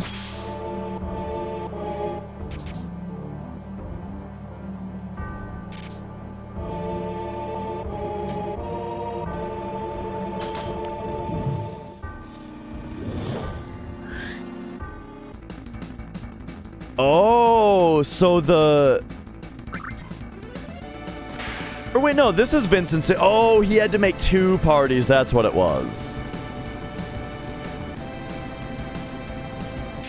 Right, right. I forgot about that. All right, so there's your VMG Knights of the Round, just like you would expect. But okay, so this part now is insane. I very much remember Safer Sephiroth.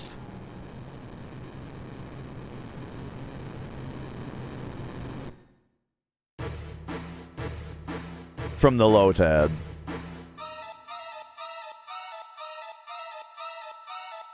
Bum, bum, bum, bum, bum, bum, bum.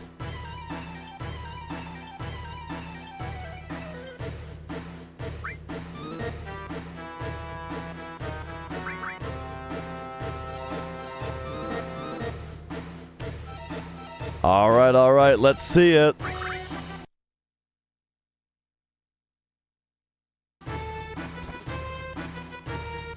So this is the sneak attack mug. Sneak attack mug, which just did Knights of the Round. So Knights of the Round just happened. And then Vincent mugs, and he's dead. VMG also skipped his death animation. So again, sneak attack mug, skip VMGs and opening Knights of the Round, followed by a VMG skipping his death animation. And that was Safer Sephiroth. Did you guys miss it? Let me show it to you one more time. Here is TAS Safer Sephiroth.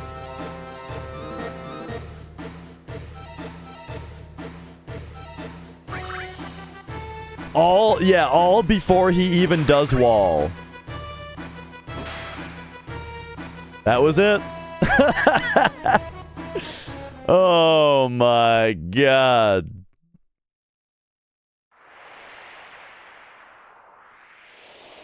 And there you have it.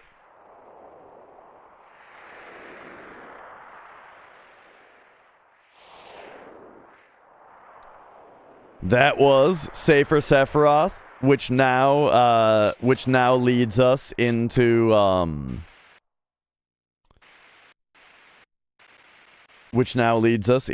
the ending of the game.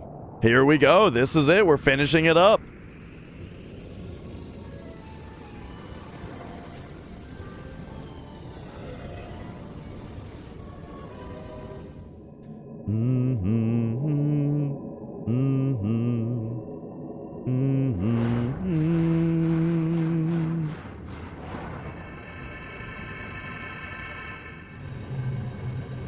Nah, there's no way that he's omni-slashing.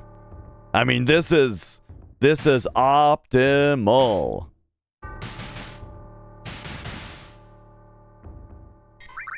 Oh! Oh my god, hang on a second here. After all that, oh man.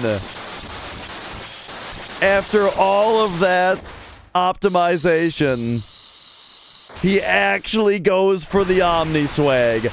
Omni-Swag in a TAS. I can't believe it. That's so good. I love it. Oh man, it's like an Easter egg, yeah. Oh, you're right. Well, actually, I don't know. Because if you consider TAS timing to be like final input, then final input, yeah. So is TAS timing final input? Because if the answer is yes, then the final input is actually okay. So in that case, the final input is actually if you did not omni-slash, the final input would be clearing this text box. Or sorry, clearing that text box.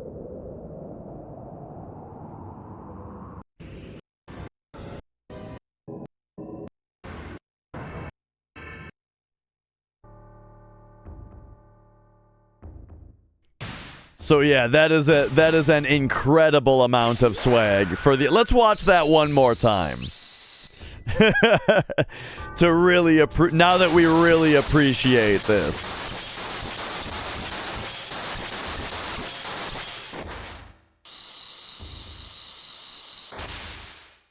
Yeah.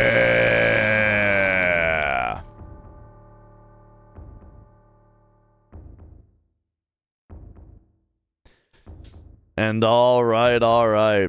That's it. That's the TAS. The final time being 12:03:14. Insane. That was so fun to watch.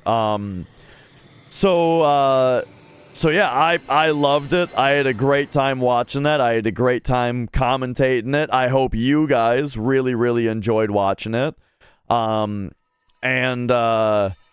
We do have to bring up again, this is LilGecko says that this is most likely his last video due to worsening health conditions. And so I hope that turns out not to be the case. You know, I hope that that health turns around. And I hope that like regardless of whether this is his last video, I really hope that his health turns around for the better. And once again, thank you so much. Thank you to LilGecko for everything he's done for Final Fantasy VII. These TASs are an absolute pleasure, and also a really interesting and important learning tool for, you know, for everybody. Like, to learn more about the game and how it works and what exactly you can squeeze out of it and all that. Like, it's entertaining and it's very informative. So much fun, these videos. So thank you once again to LilGecko for making these. And I really wish all the best in the future. Now that said, GG! That's right. And that said, we're nearing the end of the stream here. Yeah, that I would really enjoy that, having like a side-by-side panel that has a lot of information. There is one of his other TASs has commentary that shows the battle RNG values. That was really cool. I learned a lot watching that TAS, you know, with like the written commentary explaining a lot of the stuff, also having the fractions and battle RNG and all that stuff written out. Because I mean, I hardly knew what battle RNG was when I watched that TAS the first time, you know. Hardly knew what fractions were.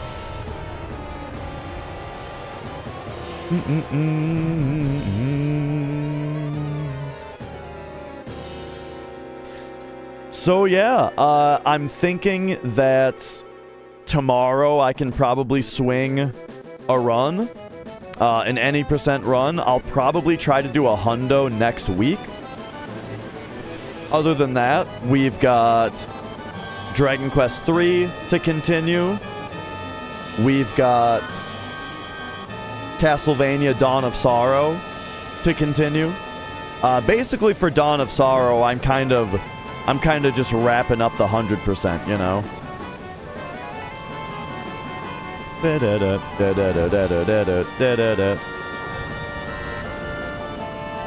Because there's some stuff that I remember from Dawn of Sorrow that I want to reacquire, you know. That's really cool.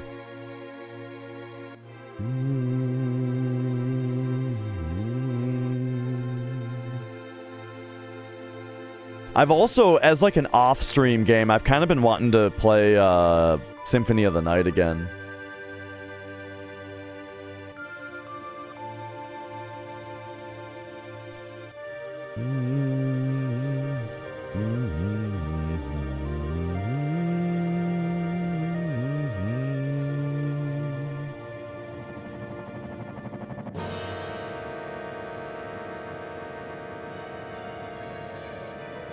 All right, all right. Getting an idea real quick of who's streaming here. See where we can target a raid, perhaps.